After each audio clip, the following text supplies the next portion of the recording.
All right. Just speak some language. Well, the one I'm most familiar with is English. Stuff and things. A, B, C, D, E, F, G. 1, 2, 3, 4. Do you frequently have to like redo the alphabet in your head? For instance, if like you're looking for something, like you're in the library, song. and you're like, okay, the author I'm looking for is last name H, and you got to Where think does like it A B come? C D E F G H I J K L M N. Oh, Oh, yeah. okay, it's Sure. there. And then yesterday, driving home at night during New Year's, I was like, oh crap. Every year I tell myself, memorize the alphabet backwards in case you get pulled over. Because sometimes I hear that that's a test that they do. And the funny thing is I never drink. I wasn't even intoxicated at all. But I'm always like, oh crap. So then I was like trying to practice that. Can you do it? No. Can you? No. I was doing it in like groups of 3, but then every single time I got to the next group of 3, I had to start over from the beginning again. So it kind of defeated the purpose. Although if you were drunk, I feel like that sequence is even more complicated than like what an intoxicated person could do. Right. I'm sure a police officer isn't expecting you to be like, oh yeah. Yeah. Or I would just annoy whatever cop by like trying to explain like, okay, I'm not drunk, but like here's what I'm trying to. Anyway, I don't know. Yeah. It'd probably take me like 3 solid minutes to do it backwards, not drunk. And then if you do it drunk, you're probably just never gonna get through it. Yeah. I remember when I was in like middle school or something, we went to some facility where they taught kids about drunkenness and why you shouldn't do it, and drunk driving and don't do drugs, kids. And we were on like this like little auditorium thing in this stage, and they brought some kids out to put on the beer goggles, and I was one of them that they brought onto the stage. So they had a line taped across the floor, and then we walked across it. And then we put on the drunken goggles, and then we walked across it again so that the kids in the audience could see that we were incapable of doing it. Mm-hmm.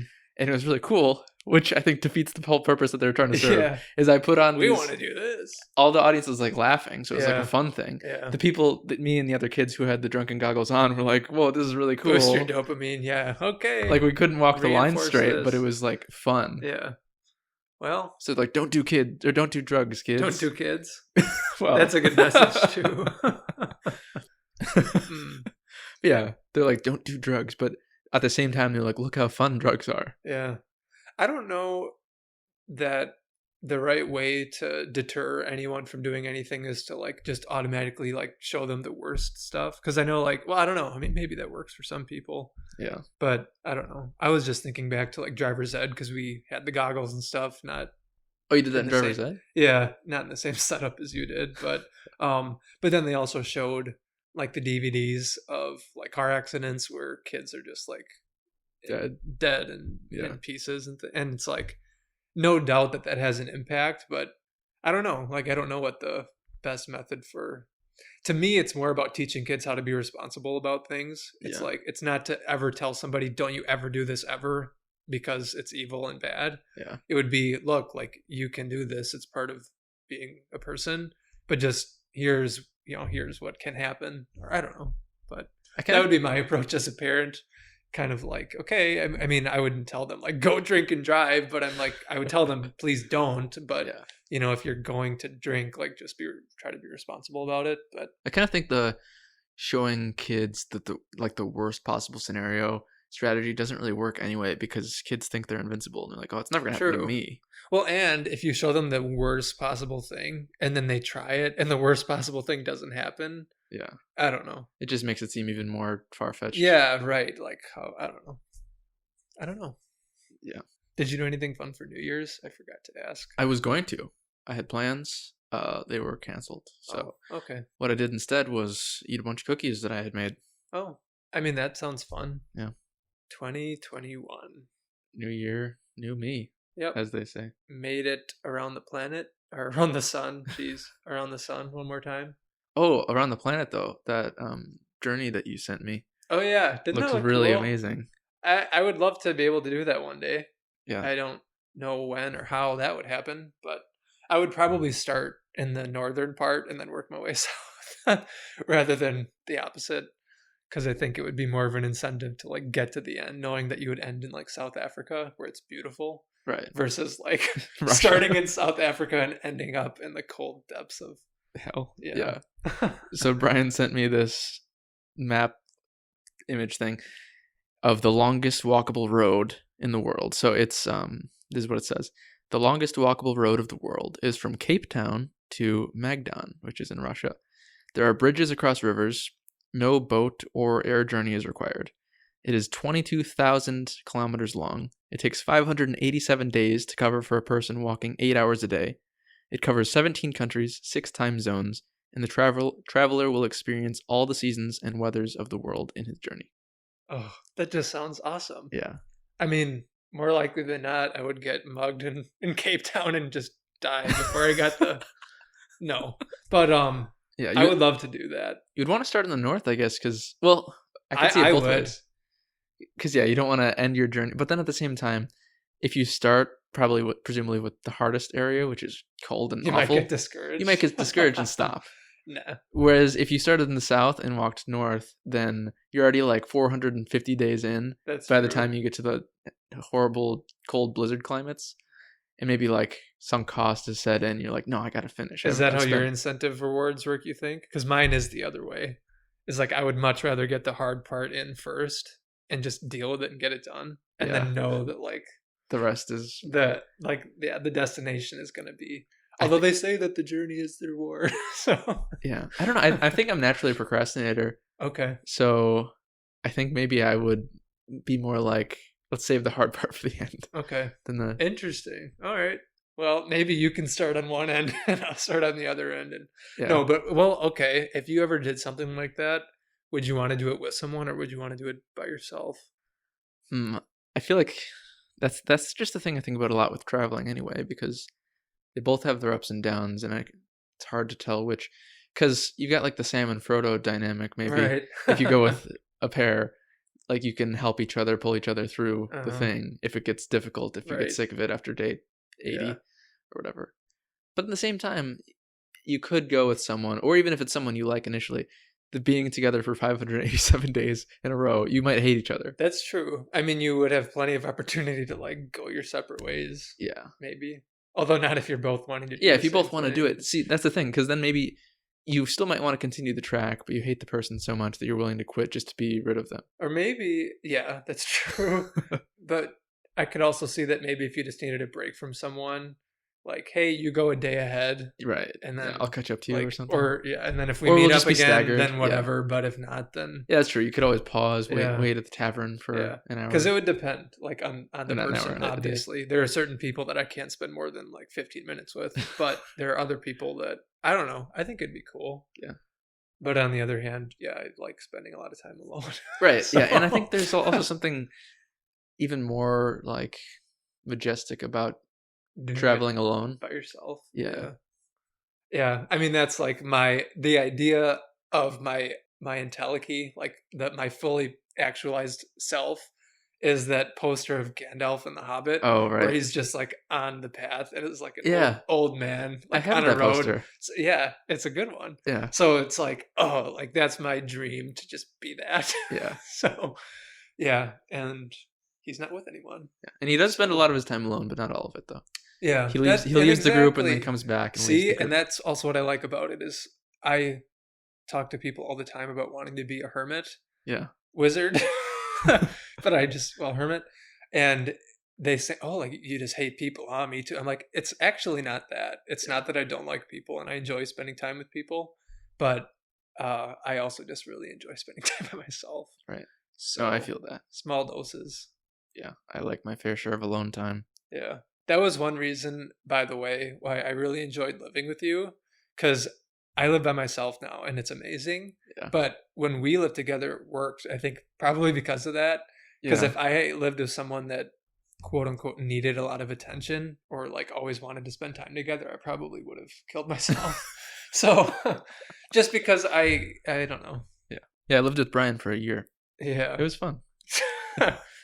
Yeah, sure. No, it was good. No, I enjoyed it. Yeah. It was a good year. Oh, but one other thing though, on the reverse side of that, it's good to spend the time alone on the trail or traveling. But then at the same time, if you do go with someone, you can like share those memories with each other for the rest of your life. Whereas if you try to share your experience of traveling alone with somebody else, you kind of feel like, I don't know, like they weren't there for it. I feel that way all the time about most things.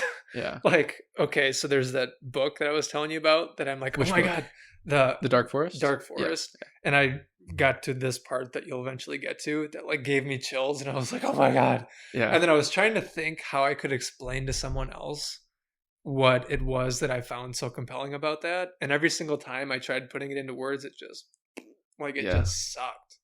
And I was like, oh, that's so sad. So I don't know. But like to your point about traveling with someone, they're with you on the journey. So assuming that they're enjoying it too, like you would never have to like explain it to them. They would just probably get it. Yeah. It would just be this like unspoken bond that you both share that experience. Yeah. I feel, it's sad how often that happens where I'll experience something really neat or I think it's really neat. Yeah. And I'm like, oh, I would love to share that with someone. But how? Yeah. I guess you just have to experience it. Right. Exactly. Yeah. You just have to introduce them to it and hope that they get something out of it if they do. I guess that's really like one of the greatest things about like books or movies or whatever, TV shows or music. Like you can easily share them with someone else. Mm-hmm. You can't like take a traveling adventure that you had and share it with someone else. You can show them pictures of it, but still they weren't there. They won't get it. Same. But if you read an amazing book, you can have someone else read it too. Mm-hmm. And hopefully they'll react the same way that you did. Or if they don't, then it's something to talk about. Yeah. If they want to. That always fascinates me, like with reading books or watching movies and just seeing what different people get out of it. Because like you can watch the same exact thing, but two people can see it very differently, for good or bad. I don't know. But that must just be something about how each personality, like certain things stick out to certain people. Yeah, I love sending suggestions to people and hopefully they actually do them. Like my favorite fantasy book is probably The Name of the Wind, which I really wanted you to read. Yeah, and I did, and I really liked it. Yeah, because there was just something that I couldn't really describe that I loved about that book. When is he going to release the last one? Soon on George R. R. Martin's same time schedule. Yeah, never mind. We can get into that later. What? Because bringing up George R. R. Martin reminded me of Game of Thrones, and Game of Thrones reminded me of Dan and Dave. And Dan and Dave are working on the Three Body Problem Netflix series. Maybe I think they are. But then the guy just got poisoned. I sent you that, right? Okay. So that was the thought of So the Three Body Problem is a series of 3 books by a Chinese author. How do you say it? Like Cixin Liu, something like that. Apologies. I don't speak Chinese words well. Yeah. But anyway, we read the first one. Well, you read the first one, told me to read it, right? And then I did. And it was an amazing book. You liked it? Yeah, okay, I really liked the Three Body Problem. Yeah. And then you just finished The Dark Forest, which is number 2. And I started number 3. Okay, and I just started The Dark Forest. Yeah. And on my I've got an ebook copy of it, and on it, it says on the thing, like, coming soon to Netflix or whatever. Okay. Yeah, so according to the ebook, it's still official. Upcoming. All right. Well, I wonder, because as much as I don't enjoy Dan and Dave right now because of how Game of Thrones ended, they did well with as long as they had the source material, right? I mean, pretty much. It was when they didn't really have books anymore that things kind of started going off the rails. Yeah, for the most part. So maybe there's hope. I was talking about this with my brother. Like all of the 3 books in the Three Body Problem are done. Yeah. So maybe they could do something fun with it. But it's like this with any book series trying to translate it to movies or shows. I would be really interested to see how Three Body Problem becomes a show, because there's a lot, like, I'm trying to think how to say what I'm thinking about. Like, there's a lot of technical language and like scientific concepts that I don't know. Like, it makes sense when I'm reading it, but I'm trying to think like how they would condense that into a TV show. And well, I don't know. It's not my job. I guess we'll find out. Yeah, that's one thing that always gets missed, I think, a lot from adaptations of books. There's just so much in there that you can't actually convey through just visuals and audio. Like, there's like chapters worth of plot or lore that just gets like said a line and you're like, oh, okay. And it's like, there's so much you've got to simplify it or lost. Condense it. Making the 5th Harry Potter book into a 2-hour movie when it's a 1,000-page book just doesn't do it justice. Although, well, I can get into that later. There is a huge plot hole in the 5th Harry Potter book that I've never been able to get over. Oh, really? Yeah. Have we? Maybe we haven't talked about this. Yeah, we can. But yeah, so Dan Weiss and David Benioff, if you don't know, they were the producers of Game of Thrones. And they were going to be the producers of more Star Wars movies in the future. And thankfully, I mean, Star Wars has already been ruined. Yeah. But thankfully, they're no longer doing that. And now they are to be the producers or directors or both of the Three Body Problem TV show coming to Netflix. And one of the other producers on it recently was poisoned. Yeah. Like assassinated. Or that's, presumably. Yeah, allegedly. Possibly. Maybe it's an accidental poisoning. Maybe. But it was, I just thought that was funny because anytime, it's Game of Thrones. I just imagine like, oh, and some guy got poisoned. Like, that's weird. Yeah. But George R. R. Martin didn't want Dan and Dave to ruin any more intellectual property, so he poisoned one of the guys. Yeah. Or some angry fan, Who knows? Couldn't get a hold of Dan Weiss's neck, so he poisoned his accomplice. Yeah. Or it was meant for one of them. And right. I mean, who knows? I don't know. They were at a dinner together, and they were all supposed to die, but only one guy did. Yeah. I don't know if you can kill cockroaches with poison, so no, I'm just kidding. Yeah. No, I don't know. Okay, so you were saying that they did a good job before they ran out of their source material. However, lots of people like to point out that David Benioff directed or produced, I can't remember, the X-Men Origins Wolverine movie, which everybody hates. So, like, he doesn't have a good track record for making quality content. Denominator, okay. Yeah. Interesting.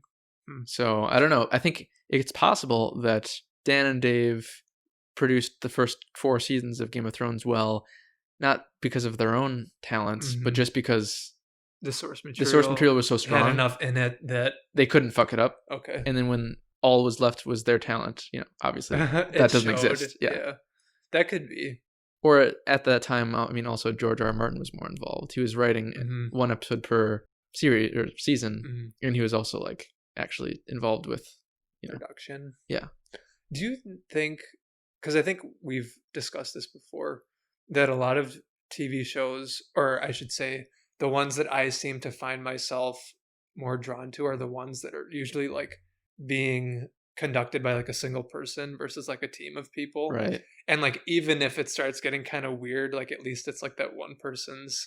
Yeah, they're one. Yeah. Dream. Because it's kind of like, I don't know. An amalgamation of. Right. And I guess things. Dan and Dave, there's 2, which isn't like a whole team of people maybe, but although they've had I would assume they've had like other writers and things. Anyway, I just wonder if that's part of why things can get lost too. Yeah, no, I've felt that way for a long time. The designed by committee it seems to be guaranteed to be worse than having like, I feel like you kind of need a dictator when it comes to like entertainment content. Like you need like one person's like vision to be in control. That's why I liked Louis C.K.'s show. Yeah, because it was him, and like I like him, but I totally get if he's not everyone's taste, especially now. But I just appreciated that about it because I'm like, oh, it felt so unique. Yeah, and you could tell that it was him making the decision. Yeah, it's a great show. Yeah. Although when it's a single person's vision, it doesn't. I mean, obviously, it doesn't guarantee that it's going to be good. No, it could still be awful, but at least I could appreciate that. Where I'm like, oh, it's that one person's idea that maybe just didn't work out, right? Versus like someone might have a really original idea. Maybe it's not. Maybe it's good or bad, but it just gets destroyed because there's like different people. So many editors. We need to do this, or we need to, what is she going to say? She hasn't said anything this episode yet. It's like, but I was going to talk about this later, but this fits in here too. Okay. I recently just started watching The Mandalorian. Oh. Which everybody's telling me it was amazing. It's like, everybody loves it on the internet. And so I'm like a year late on that. But okay. I just started watching it like 3 days ago. And it's a really simple show. Yeah. But it's actually really good. I've enjoyed it so far. It's like, you've watched? I'm caught up. Yeah. Okay. I'm in like, I just watched episode 1 of season 2. Okay. So I'm not caught up yet. Okay. But yeah, it's just like Jon Favreau and Dave Filoni's just vision. Right. Two guys. I love that idea of, and I even think I don't know how to say this. Hold on. From a brand's standpoint, it actually is better to give that to like one person because then whether or not it ends up good or bad, you can always kind of just not write it off. I don't know what I want to say, but like anyway, right. It's like you're giving these people permission to have their own story in the Star Wars universe, and kind of like let them play with it. And it's like, oh, that's so much more interesting and fun rather than what in my opinion you could tell was done with the Star Wars movies, the most recent ones. Like, I mean, all of the controversy and then retconning and having like, 3 different directors. Actually, no, 2 different directors, but still, like switching your directors up, and that was probably Game of Thrones too, switching out the whole entire production team after some season, and like firing writers that were doing great job up until then. Like if you look at the Mandalorian credits, it's like created by Jon Favreau, produced by Jon Favreau, written by Jon Favreau. It's like, and it feels more cohesive. It just there's consistency. I enjoy that show. I feel like if you're making a TV show or a movie, you probably just shouldn't allow a whole board of people to say how the thing is going to go. Just have them and let it be. You know, and that and like you said, that doesn't guarantee that it's going to be good, but I think it gives it a better shot. Because also, like, Louis C.K.'s, just straight from him, was Horace and Pete, which I still like enjoyed, but that wasn't nearly as good as his show Louis. But at least it was his. I don't know if this ties in yet, but whatever. It popped into my head just because we're talking about stories, and that was one of the questions I was maybe going to ask you is like, what are the common or like the modern day myths that like we're living now? Or, you know what, I don't know if I'm asking the question right, but you know, Adrian and I were talking about this when she visited, about how a lot of religions are being not forgotten, but like, well, maybe forgotten. People are distancing themselves from them because they no longer feel relevant to them. So it's like we need a new cultural myth or a new story. And I know a lot of people don't see religions as only that, which is fine. But if you consider them as at least that, like I was trying to think, like, is there a story now that maybe rises above the rest, or maybe not? You know, I don't know, because I know like the Marvel movies are huge, and you know, I've heard people talk about how it's no accident that happened. You know, it's like I don't know, like the culture is seeking these new stories and these new like deifications, for lack of a better word. Harry Potter, I suppose, fulfilled it for a little while. I mean, those were huge, but we don't see them as, you know, I'm trying to think how to say it. Like I had this conversation with Adrian where I might not believe that the religions of humans past are true, like literally true, but that doesn't mean I don't think that they're not real, if that makes sense. Like the lessons or the themes in them might be real, even if the details aren't. So maybe that's the difference in modern day, is like Harry Potter, I don't actually believe that there was some kid wizard that faced off a guy with no nose, but the theme of, you know, the struggle that he had to overcome, and, you know, good versus evil, like that is a consistent theme.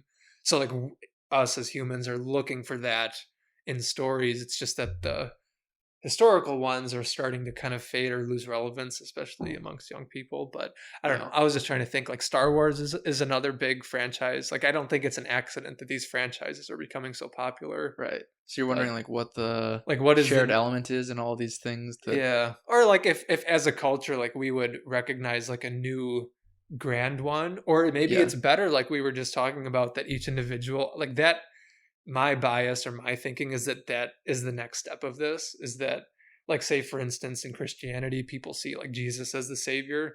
I think the next step for human evolution is that like people need to realize they need to be their own like the savior. self is the savior, right? So like people need to be the heroes in their own story, and people, I mean, I don't know, can read that or see that and kind of like scoff, but I don't know. So maybe the idea that, you know, we have Netflix and we have all these different mediums with thousands of different stories. Like maybe that is also a reflection of that. Like people will find their own, their own niche. If that makes sense. So we don't have just this grand, huge one anymore, which is maybe why people are kind of, I don't know, not freaking out, but there's a lot of, it's like the idea I was trying to tell you about, that like we're all running on presets, and the reason that there's so much chaos right now is because we don't have a unified one. So we're all like trying to figure out, okay, like what preset are we all supposed to be running on, or are we supposed to each have our own, and but yet somehow try to figure out a way to like coexist. I don't know. That might not all make any sense, but not have a cohesive myth that we try to aspire to or live our lives off of. Or like, say, like, for instance, like America right now, like, to me, it seems very divided. Well, yeah. I mean, and maybe that's been the case for a while, but we're alive right now, so it feels palpable now, especially because we just had an election. But, it seemed to me, maybe it never was, but that even if people disagreed politically, like, there was still like this common American identity that people still wanted. Whereas now that seems to not play as an important, you know what I mean? Like, as important of a role. So the reason that there's this disagreement, which maybe there's always been disagreement, but maybe the reason it's worse is because we don't have this like overarching thing that we're like aiming towards. So like all of us have to agree. And that's where like the big disagreement is. It's like, we don't have a unified vision of where we want to go. Right. Yeah. So if you imagine everything that a personality contains, or the myths that people believe, or like unifying factors that they might have as a layer, and then you go deeper in the layers, and those ones get stronger and stronger, like, and more important. For instance, maybe we always had a certain amount of layers that we didn't agree on, that we weren't the same between us, but we always had like maybe one or two at the bottom that we did share. Yeah. And now there's one fewer or more fewer that we don't share. Yeah. So there's more like a fracturing there. Right. So it's like to find a way of having separate myths in our minds, but still having a unified like epistemology where we can agree on what is true. Right. Rather than now, it seems like we're so divided that we literally disagree on facts. Yeah. And that to me, it was another topic I think I sent you about, like the future of news media, especially, but it could be anything.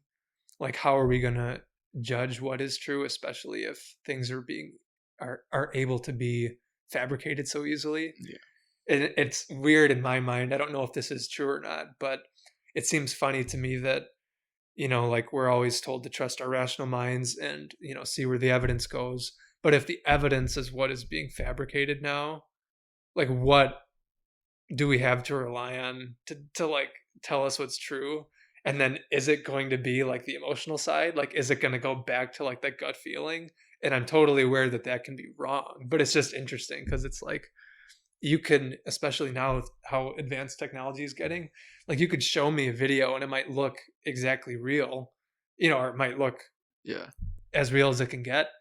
But what if it's fake? And like, what if I don't know that? So, you know what I mean? Like, there's got to be something else I'm like comparing that to, of like, does it make sense? I don't know. I don't even know what I'm trying to say, but I'm just interested to see where this is all going. Because if we don't trust each other, we don't trust the information that we're being told, we know that it can be faked. Yeah. It's like, this doesn't seem like it's going in a good place. So yeah, it's kind of like there's a constant and never-ending arms race against kind of like the same forces. But like, you could like think of like hackers and people who create secure software, or between people who like liars and like are investigators, or just between like truth and deception. Generally, one gets an upper hand and the other one needs to like return in kind, and it's always like amping up.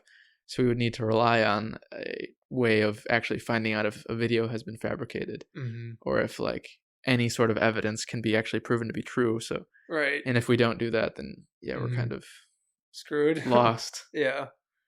But that's what I'm saying, is because I think you're exactly right. I've always loved the metaphor of the balance, know, and that as one rises, so the other must. And, like, what would that look like? So and again, I'm aware that maybe it won't be, but it just seems interesting to me that like the more power that like the rational mind is getting, like maybe the savior of it will be like the more emotional or the more intuitive side of like, well, does this seem right?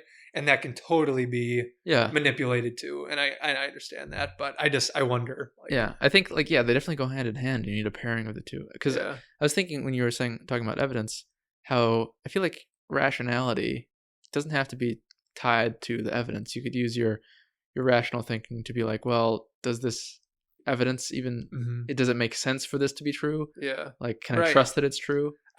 So like you could have your like emotional mind, in tune with reality such that you can instinctively not trust something.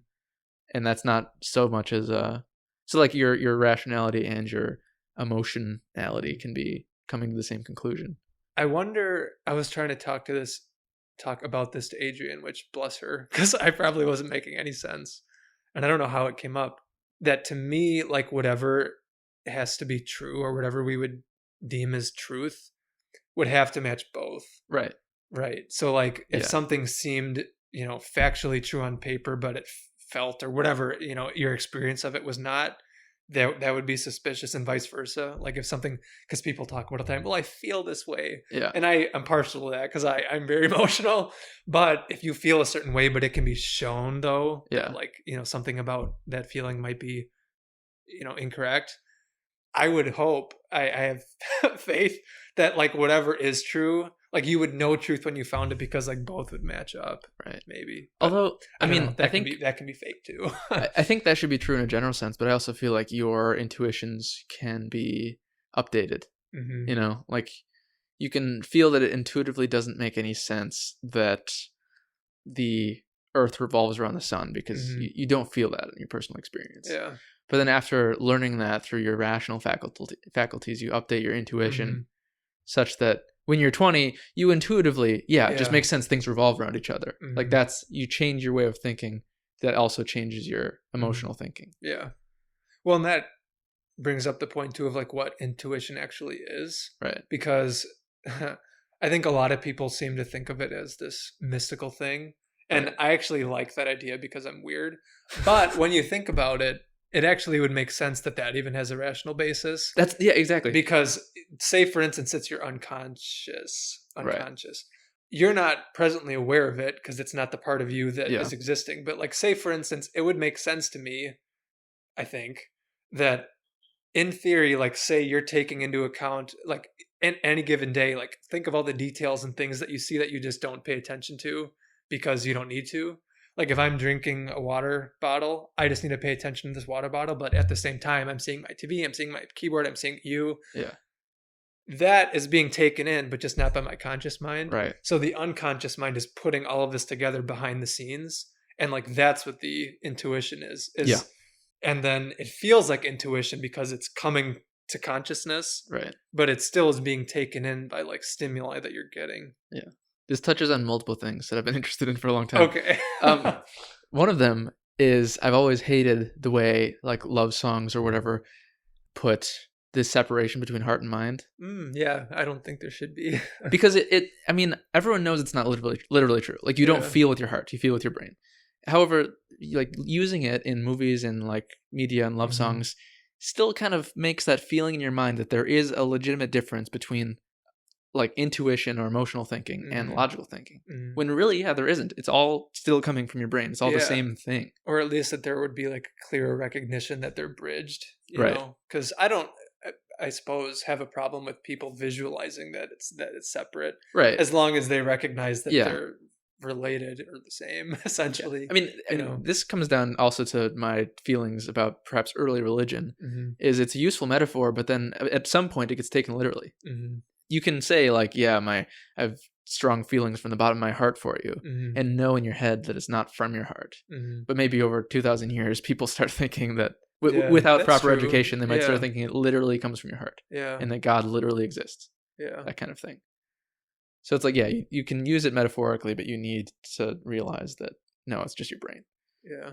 So then this other thing that connects this, I guess, with what you were saying is a book that you really have to read, and I recommend to everyone all the time, Thinking Fast and Slow. Okay. There's System 1 and System 2 in your brain. Yeah, I think you mentioned this. Last time. I did.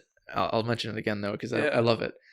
And they're not literal. This is also a metaphor of how the brain works. There's no like clear, this is the System 1 physical portion of your brain that controls these things. It's just an idea to make sense of how the brain works. Oh, God. Sorry. That's fascinating in itself. That the brain itself is saying, this isn't actually how I'm working, but we're going to present it this way so you can get it. Even though you is you. Right. It's, wow. That's so meta. That's so weird. Anyway. Makes me think of that line, like something like, of all things in the universe, the brain is the only one that named itself. Yeah. Which is interesting. Anyway, so you've got System 1 and System 2. System 1 is the actually, I don't remember exactly which. It doesn't quite matter, but whichever one is which. Let's say System 1 is the intuitive one that just runs things in the back of your mind, and it doesn't cost very much energy, and it doesn't actually take up consciousness. It's just there in the background, and it kind of has it's like your motor controls. It's everything that you've become used to. It's every task that you've ever done enough times that you don't need to think about it anymore. You don't need to think about breathing. Right. You don't need to think about walking. You don't need to think about most things that you do, in fact. And then, that's weird when you think about it too. Yeah. Anyway, honestly, most of the time thinking is unnecessary. Yeah. And really, if you think about it, it seems like the object of thinking, the goal of thinking, is to stop thinking. It's like... And is that what... Well, keep going. We can get back to that later. Right. Yeah. You've got some problem, and then you think through it to work it out. And then when you finish working out the problem, you no longer need to think. So anyway, and the system 2 is the system that you rely upon whenever you encounter something new or something that you actually need to put lots of effort and energy into. For instance, if you're solving a math problem, or, if you just figured out that your life is, in shambles, maybe you just realize that your wife is cheating on you and wants a divorce now. Your schedule and your normal habits have been so thrust off course that now you need to put serious thought into everything. So now you realize oh, I'm not running on my automatic processes. I'm actually running on analytical mind rather than intuitive mind. Yeah. So every task that you do in life starts in system 2 because you do it for the first time. You actually need to put thought and care into it. And then after how many repetitions, it gets put into system 1's hands. And the thing about system 1 is it takes shortcuts, it makes mistakes. Its focus is not to do things right, but just to do things good enough. Everything in evolution is more about survival. So as long as it gets the job done well enough that you didn't die, who cares how many times it screwed up? So your intuition about things can be wrong in that sense. There's lots of little mind games that you can find on the internet, or the fact that your mind or your eyes literally have a blind spot that you can find, and all these things that you just don't think about, and you're technically incorrect about. You have an incorrect perception of the world, but it doesn't matter most of the time. Your intuition is guiding you. It's making you survive, but in many cases, it's actually incorrect. Do you think? Because I agree with that, but do you also think, or the way that I'm thinking about it, is that something might be incorrect, but in a positive way? Like you might be... A mistake that makes you better or something like that? Because I wonder about that. And I'm not saying that it's exactly the same thing, but I was just listening to some talk about, that's the role and importance of, imagination. Oh, okay. Is that technically, what you're imagining isn't real. It's not correct. It doesn't exist. But it's, planting the seeds for something that could become real. Right. So it's but there's the balance of it is that it can be wrong, or it can be, nightmare versus a dream. Yeah. But you need to have the potential for both in order to have one. So it's that's why I'll take the intuition, right, even with its flaws, because the potential reward for it is that it could give us, I don't know. Right. Oh yeah, no, I would agree with that. To be a gift, as far as we know, maybe of humans, that we, for better or for worse, it seems like many other animals are perfectly content with surviving in their habitats without having to drastically change much. Whereas humans have totally, the way that we exist in this century is insane compared to you know what I mean? So it's just weird to me that our species, for some reason, I don't know. And that, again, I could actually see an argument that all of this, civilization, that was going to be something that you brought up, right? That good tie-in, if it's worth it or not. Right. Because I can definitely see the benefits. I'm selfishly glad that I'm living in a time and place where I'm it's snowing outside right now, but I'm inside and I'm warm. Yeah. But at the same time, has there been all this other baggage that's come along with it that, we're just so far from what a typical human being would have existed that. But I don't know. On the other hand, the fact that we have all of this is giving us time to think and talk about this stuff, because had we not had this, we probably would still be out just trying to survive. Yeah. I don't know that we'd be maybe we would be sitting around a campfire talking about the universe and how do brains work? Like that conversation might only be possible because we've satisfied all of our other like basal needs. That makes me think of a few things. I should keep out pen and paper. My grandma does that when I talk to her, and she writes stuff down, which is smart. Yeah, that is smart, because it's hard to go down a point and then you want to backtrack to a higher point in the outline. I have pen and paper. Oh, just actually, in case. Hold on. Before we get to that, we never actually opened, so let me just... Oh, yeah, right.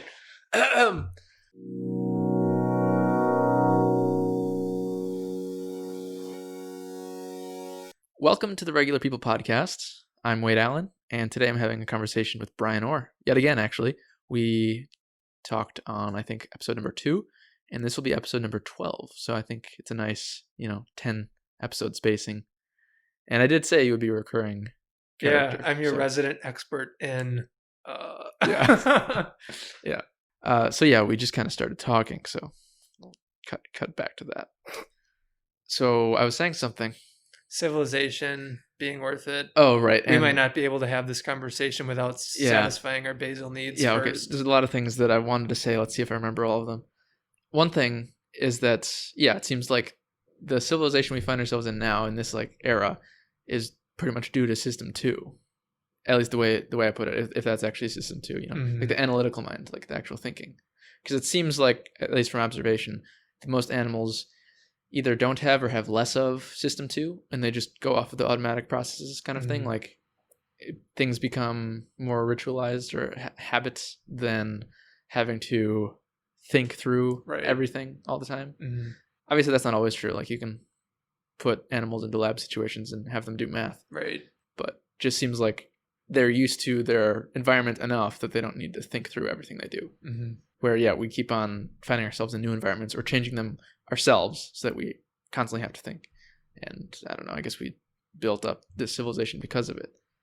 But then you were saying that we might not have the time to have conversations like these or think about these things if we didn't get all those base needs out of the way. Kind of like Maslow's hierarchy of needs, where like you need to satisfy your physical needs, and then you need to satisfy your safety, like hunger, thirst, and then like environmental safety, and then like emotional needs, and then confidence. I don't know, something like, and even if it's not on his hierarchy, but that would make sense. Like as a human being, the higher ones you won't get there unless you satisfy like hunger, thirst, sleep. Yeah. Things like that. You can't actually get self-actualization until you have gotten your base needs out of the way. Yeah. It is interesting though that most of life, especially historically, has gotten on without level 2 in this case, or type 2. Yeah. I mean, it is just interesting, and it depends on how you look at the history of evolution, but is this going towards something on purpose, in air quotes? Like, is this the inevitable result? Or if our species was just wiped out, like, would it not matter? Like, you know what I mean? Right. Like, is this just another tendril on the tree of experiments? Like, oh, this species has a higher level of type 2. Let's see how it goes. Or is it like, would every level eventually get there? You know what I mean? Like, I don't know. I think about that kind of thing often. Like, for instance, if you killed off all humans, would a different species eventually develop like human-like intelligence, and then like with dinosaurs, if they hadn't gotten wiped out, like eventually, or like would if you kill all humans, are mice going to become the next overlords? Yeah, kind of thing. Well, wait until. Well, I guess you would have gotten some of it with the 3-body problem, but I love that book or that series for a lot of reasons. But that's like one of them.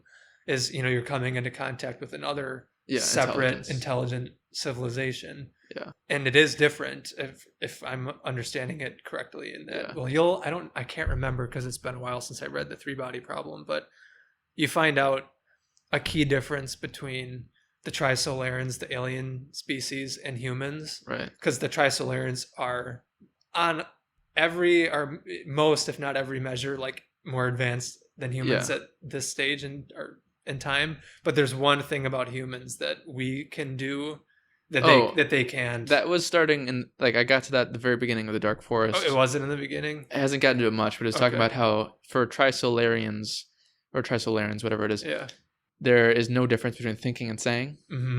and humans can conceal information from each other. Yeah. I love that idea, especially in the beginning, but it becomes a big plot point in that book. But in that, I thought that was so interesting because I'm like, oh, that's a good point, that humans, other animals probably on Earth too, but like we have this ability to lie or to at least conceal, which is interesting. Yeah.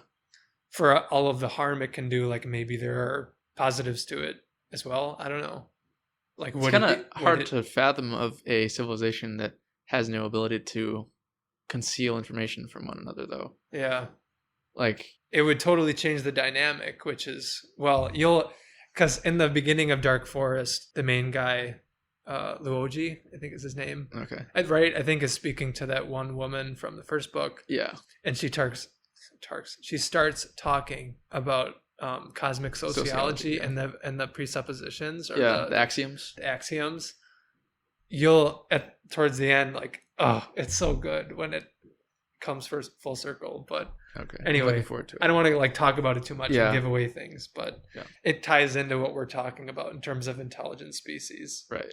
Yeah, but what you're saying though, if it's like purpose driven or if it's more just accidental chain of experiments, I would be more prone towards thinking that it's just circumstantial. Yeah, and maybe it is. I wonder if maybe like talking to people about that might be more useful as putting it in terms of like as it being an experiment rather than an accident. Yeah, because I think sometimes when people hear the word accident, it like immediately turns them off to thinking about that because they don't want to believe, for better or for worse, that this might have just kind of happened, that there's not maybe some grand plan. Yeah. And I'm not even totally convinced that there isn't a grand plan, but anyway, but just because I don't know, the prevailing thought in my head is that more is just like, I view it as an experiment. Yeah.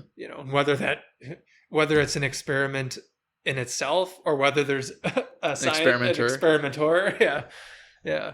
Although, I don't know, at the same time, I feel like it's maybe not purposeful, but kind of like inevitable in the sense that there's like determinism. Mm-hmm. If you could, I'm still not 100% on this because there could be true randomness in the universe. And it seems like maybe there is.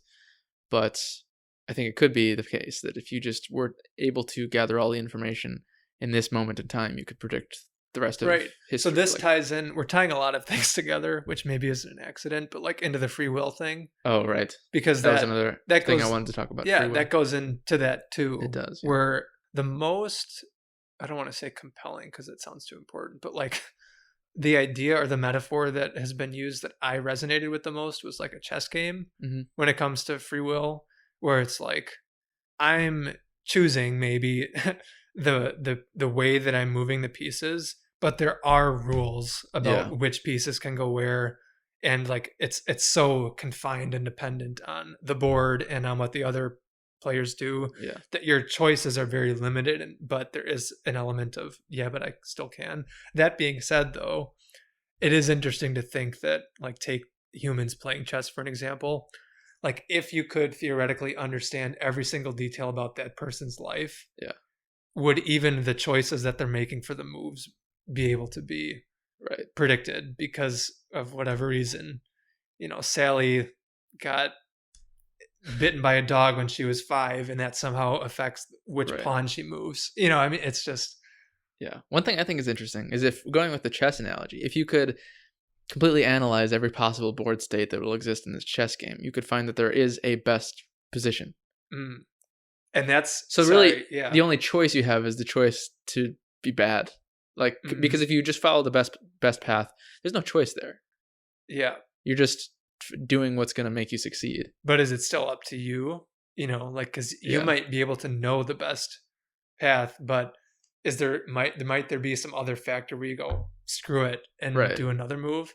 So that metaphor, like, tied in to me another way to like layer on like what religions are or this idea of presets, where it's like, in theory, if you could understand every single mode of being that like a human should be or a way to live, like, you could start tracking like what you quote unquote should be doing.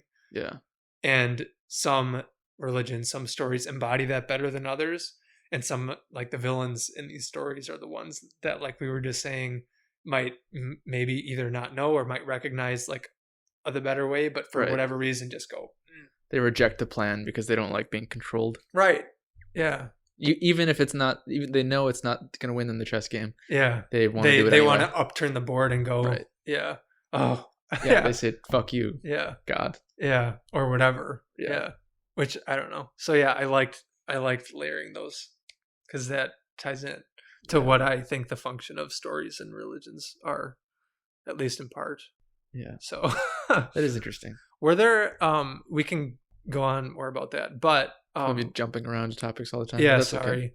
Okay. We'll tie it back somehow. Were there any other points that you had or that you were thinking of about civilization being good or bad, or worth it or not? Right. Yeah. One of the things I was going to say before I got into Maslow's hierarchy of needs thing is we actually might have had just as much or more time to have these conversations pre-civilization. Oh, that's true. Because studies show that hunter-gatherer societies had more leisure time than we do. And it was mostly an oral tradition. Yeah. Like that's how information was passed. Right. And that's why all these myths started in the first place. Yeah. So, that's interesting. Because on the one hand, the society might have given us the technology to have documented and acquired more information. But it's spread it between more people. Because we have more, it's given us less time to actually, you know what I mean? Yeah. Like there's more material out there than ever. Right. But because of the society we live in, I am not just responsible for keeping myself alive. Like we have responsibilities and jobs and things. No, that's interesting. So yeah, you have that give and take. Right. Yeah, there's more content than ever, but less time to get involved in it than Do you ever. think, well, maybe not ever, but we say, for instance, like the Industrial Revolution or maybe even like the Enlightenment hadn't happened, maybe, that we would have arrived at the same, or we could have arrived at the same conclusions without having like the scientific backing of it? Because what I'm thinking of is the fact that like in ancient Greece, they were already starting to come up with a lot of the theories that they couldn't prove empirically, like with experiments, but using logic or using, the means that they had, they were still able to figure out how a lot of this was working, even if they couldn't, measure it, if that makes sense. Right. So like, I don't know, because that's one thing that civilization has probably given us. I mean, I doubt had we not had civilization, we probably wouldn't have like the super colliders, you know what I mean? Like things like that, or, we wouldn't have maybe gone to the moon, or I mean, I don't know, maybe we would have, but I don't know. It's just interesting because that goes back to the intuitive side where these people were coming up with things or were observing patterns in their own way without actually having like tools to get at the molecular or subatomic level of matter. Well, I think like as far as Greeks were figuring out the like circumference of Earth and whatnot, I think they were still doing science. Sure. So I mean, yeah. Although, so maybe they're a bad example because the ancient Greece was a society, right? So maybe I shouldn't have used them. Yeah, civilization. Yeah, I don't know if how much hunter-gatherers are finding out about astronomy exactly. Yeah. I mean, they're making stories about the stars, but are they actually finding out anything? Someone I listened to talked about like literally true about the stars. Yeah, made like the analogy of like astrology and the constellations being like a computer desktop, and the constellations being like icons for primitive man. And then you would, click or tell the story about the icon, and then you would get all the information from them. And I'm like, that I thought was an interesting way to think about it. Yeah. Again, things can get then murky with believing whether or not something's literally true or not. But, back before we had writing, back before there was civilization, humans were gathering knowledge and wanted to pass it along. Yeah. And that was a consistent way of being able to do it by telling stories. So I don't know if I have anywhere else to go with that. Well, yeah, that just makes me think that's one of my biggest problems with humanity and with life is just that the difference I feel like the so easy to find difference, but evidently not, of what is literally true and what is simply useful. Where like, we can talk about astrology in the sense that like we're telling stories about stars and constellations. Do you think... Why does anybody have to take it literally? I wonder about that too. And not that it's... I don't want to use the word excuse, but like, do you think certain people are just more wired that way? Like, biologically? And maybe that there's a reason for that. Like maybe that belief has certain evolutionary benefits of like, taking this that seriously. Or I don't even know, like, because I really am sincere and careful about not trying to sound or make it sound like insulting, but because like I am sympathetic to why people hold on to those things so strongly. And, you know, because, well, I don't know, because like I would think, oh, like, to me, it almost makes it so much more interesting to think about it from these points of view than to only ever take things so literally and not be able to entertain that other possibility. But maybe that's because we're higher in openness, you know, and they're higher in conscientiousness. And, you know, so I don't know. Does conscientiousness make you take things literally, or is that just an example? Just an example, I think. Or of, you know, or okay, so then let's just say you're lower in openness. So maybe you're just not as open to being wrong, or just like I was talking about this with Adrian too, that you brought it up earlier as well. The reason that it can be so hard for people to change their minds is because like they're living their life under the assumption that certain ideas they have are correct. Yeah. And from their point of view, they're still here. Right. It's gone well for them. It's the good enough thing that they don't have a reason to change. And if they are presented with a reason to change, I think if you're higher in openness, that doesn't cause as much of a problem. Yeah. Because it's like, oh, like here's an idea and I can maybe play with it. Whereas if you're lower in openness, I would imagine you're presented with something new that it's like what you were saying about like the anxiety. And I think, didn't you just bring this up earlier? I'm trying to remember in what context it was, but that it can overwhelm someone. Yeah. Because if all of a sudden you're introducing it, you did bring it up. It was about like when the type, like if someone cheats, if you find out someone's cheating on you, and then your whole life kind of goes up in flames potentially. Yeah. You know, certain people are able to handle that better than others, I think, because if you're so focused on things being the way that, you know, you've constructed them to be in your mind, but then when confronted with evidence to the contrary, some people can kind of roll with it, and other people that totally destroys. Right. So yeah, it's like a rigidness of thinking that you and I totally get it. I mean, I think the history of life, like capital L, proves that I think if you're able to be more adaptable, the better off you'll be. But that's not to say that there aren't uses for staying true to things. Yeah. Because I mean, I can imagine 1,000 different scenarios for anything. But like, what if the information in one example was wrong, like wasn't true? The fact that you stood, I mean, sorry, going 1,000 different places, but it's fine. One thing that I think we have in common about stories that we like are like the flat arc characters. Is that what it's called? Oh, where the static characters. Yeah, the ones that stay true. Like, and don't get me wrong, there are beautiful stories, and some of the most beautiful ones where the character does go through some sort dynamic of transformation that changes their outlook. But I also like love the ones where the person from the beginning has something that they truly believe so strongly. Like the Fountainhead, Hacksaw Ridge. Did I send you that one? No.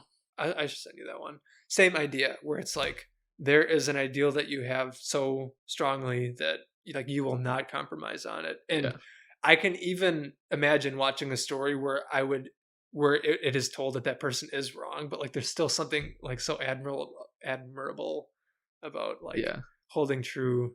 I mean, I guess if the person's wrong, it's less that's admirable in that case. The difficulty, because like Howard Rourke in The Fountainhead, he's right. Mm-hmm. He's just like better than everyone. Yeah. So the fact that he stays true is he's just uncorrupted by the world. Yeah. Whereas if he were wrong the whole time, then he's kind of just terrible. So here's another way of another way that I've thought about it though too, where it's like, what if certain people, I guess in this instance, like in a story, are representing something, like a theme, whatever that theme is, and other themes exist, right? and have to be taken into account. But it's not necessarily that like their theme is wrong. Yeah. You know what I mean? Yeah, like multiple things can be exactly. true at once. Oh, and I have to tell people, I try to tell people that a lot, especially this year with politics and coronavirus and everything. Like, because I really, if I see myself, I'm not good really at much, but if I see myself like trying to be good at anything, it's like trying to get people to see other sides of things. Yeah. You know, because I really think it's in everybody's best interest to not like hate each other. Yeah.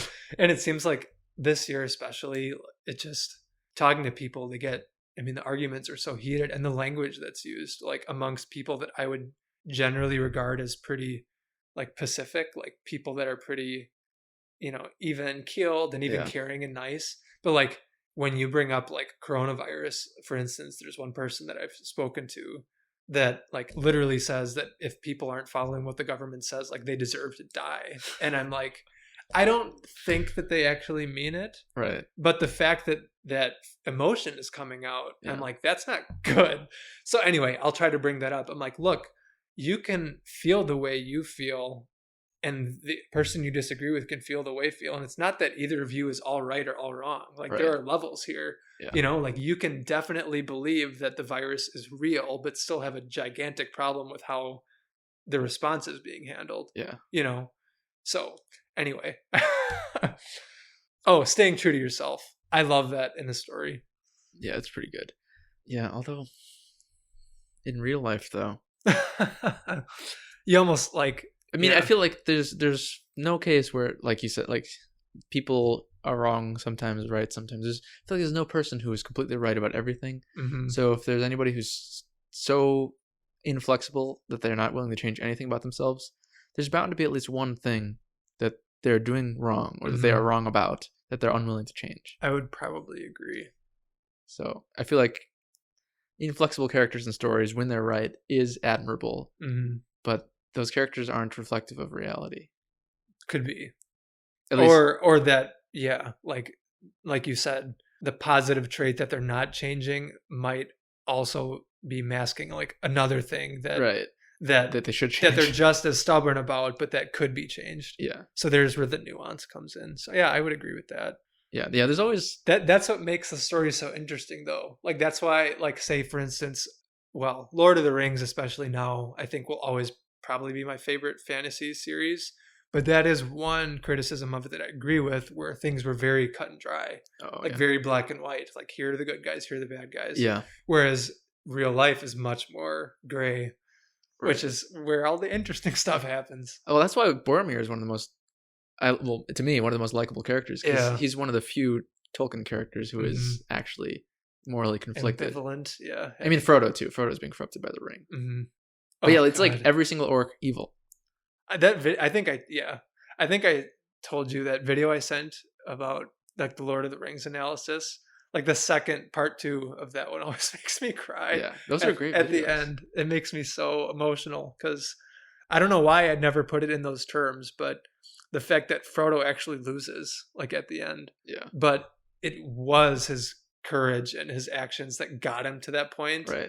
That like ultimately saved him and everyone. Like, I don't know. There's just something about that that's so, he didn't have enough courage or strength to make it all the way there. He couldn't make the but he made it as far as he could. But he made it as far as he could, and it was enough. And like there was like some element of grace that like saw that, and I was like, oh God. Whenever I think about that, it's like, well, I mean, to me, it was just Sam that. Well, right, but that there's another, you know, and also Gollum too. Yeah, literally, it was him that pulled him over the edge. But even that was a consequence of Frodo's earlier actions from not killing him. Yeah. So, that's interesting. Yeah, because like who talk about going back to chess, right? Like who the hell would have seen that? You know what I mean? And that's where it gets so complicated, because there's something where it's like, no, kill that piece, take that piece away. Right. But if you don't, maybe it'll help you later. I don't know. And that's one of the great things about Gandalf's line in The Mines of Moria when he's talking to Frodo. Like, not even the wise can see all ends. Yeah, and like, you know, whatever he says, like, who are you to take a life, kind of thing. Yeah. Like, you don't know the outcome of that person's life. Yeah. So killing them yeah, it might save the world or it might doom it. Yeah, you don't know. Yeah. Unless it's Hitler, then I'm just kidding. I don't know. Like, I know, right. People like to say like, oh, they'd travel back in time and they'd kill baby Hitler. Yeah. It's possible you kill baby Hitler and a worse Hitler emerges because of that. Yeah, worse Hitler, or, you know, some catastrophe happens where, like, you know, 7 billion people then get, you just never know. Or like, I think about this sometimes, like, I mean, it's probably really not a good thing for people to hear in the wrong context, but like maybe Hitler was necessary, you know, like maybe you need that terrible evil to show the world how evil they already were, you know, like you need to be repulsed by Hitler to make yourself a better person. I think Carl Jung would agree with you. Yeah. Because that was his analysis of why that happened, was that there was all of this evil that was under the surface that people weren't dealing with. Yeah. So it manifested in this figure. And people like to like blame Hitler as if he was the only one. It's like every single person. Yeah. Every single German. Right. And in some sense, they're almost unless you were a Jew. They're almost the worst ones. Because at least Hitler was, I mean, it sounds awful, but like he was open about what he was doing. Yeah. But it was all the people that were just going along to get along, you know. Right. That could have done something and didn't. And it's like, did you ever read the Gulag Archipelago? No, it's on my list. That one's a good one. But it's that idea of like, or another book is Ordinary Men. One of the lessons of those stories or of that time in history is like, people wonder like, how did we get here? Like, how did things get this bad?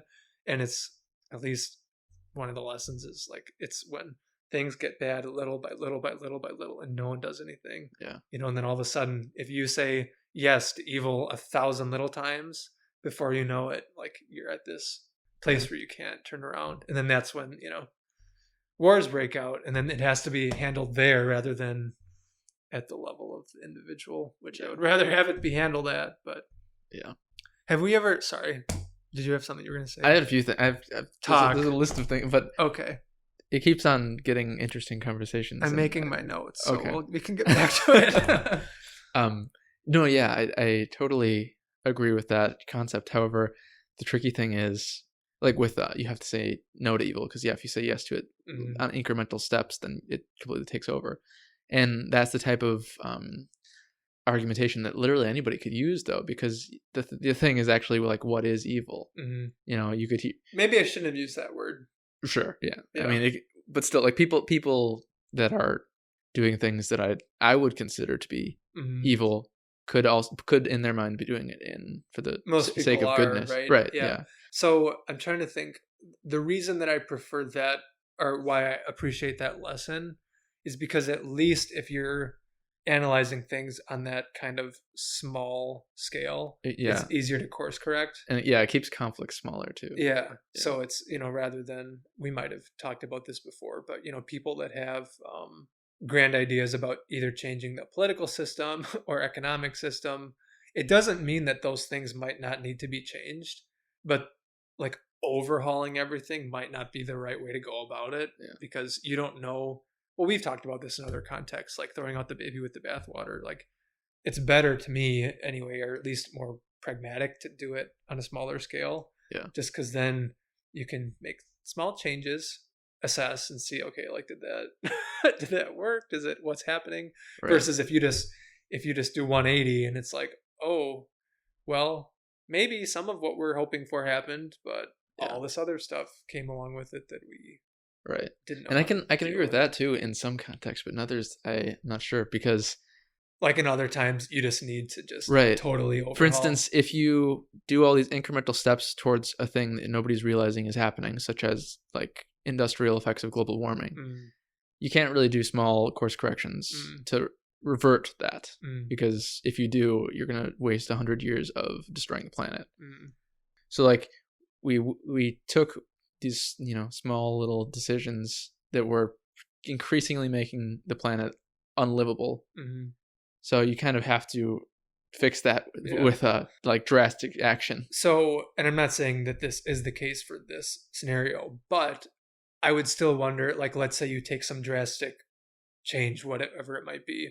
Like, say, for instance, it's like, well, companies are no longer allowed to produce. I know that's impossible and not. Just producing. But for the sake of argument, like, you cannot produce any waste or whatever it is. Like, okay, well, the planet will, maybe the climate will stabilize, or we will see the trend stop, or, like the curve will flatten the curve. But like, what if society collapses and humans kill each other and we all die? Because, you know what I mean? Yeah. So it's like you said, it's that thing of like, there's so many details. Yeah, so many nuances. The bigger the change, the bigger the unintended consequences. Yeah, as well. Oh yeah, and then what I wanted to say as well about the Hitler thing is like, who is the worst person? Somebody who is committing like evil through their own volition, or somebody who is committing evil through just following somebody else's? You've seen Star Wars: A New Hope, right? Yeah, that's the first one. Yeah. Obi-Wan says that. Who's more foolish, the fool or the fool that follows him? Right. Yeah. Yeah. And it's kind of like, to some extent, Hitler was sure one of the most evil people ever, but at least he was like, but it was his own evil, and he couldn't have done what he did if everyone had everyone. If he would have had the majority of people that did backed him, right? Like, I mean, how many people could be screaming that stuff on the side of the road? Anybody could say the things or believe the things that he did. Yeah. But it's the fact that, it was the undercurrent that of the, the country, I guess, of Germany, and then the people that kind of went along with it, which is interesting because, not that, again, it's an excuse or that it absolves the German people for that whole time, but it's not like that just happened too. I mean, it's like what we said about earlier. If you could understand in theory every single detail about everything, like, you would be able to predict it. Yeah. So, I mean, I'm not a historian and I don't know enough about it, but it sounds like again, not that it was right, but like I can get where the German people were coming from, that they turned to that and like wanted a scapegoat and wanted to turn all their internal rage and their revenge against, even though it was misplaced. Because after World War I, like and no wonder, but I mean, they got pretty, like, they had to pay a ton of money to all the other countries. So, anyway. And it seems like similar things going to happen sometime in the next century, because it seems like there's a lot of festering like neo-Nazism right now. Could be. That is not adequately addressed. Well, and that's I find so interesting about like psychology. Yeah, but just humans in general, like how. One of the notes I made was like the idea of projection, the fact that we have these issues and it's a simplification, but that in some sense, the issues that we're seeing in the outside world are like the playing out of issues that we haven't dealt with in ourselves, or the fact that like, people have this, like, we have these, I don't know, emotions, forces within us that are always trying to reach some equilibrium. And a lot of times it seems like when there are problems, it's because something is out of whack. Yeah. But instead of focusing on what is actually the problem, they put it on something else and focus all their energy into that. So it's like, instead of somebody looking in the mirror and going, wow, like, how big of a jerk am I? I'm not treating people right. I'm not, whatever it might be. So I'm going to blame this thing, this external cause, whether it's a group of people, whether it's an event, whether it's a job. They look and put, that's where their energy goes, because they can't like face themselves. It's like, oh, I don't know. That's so fascinating to me.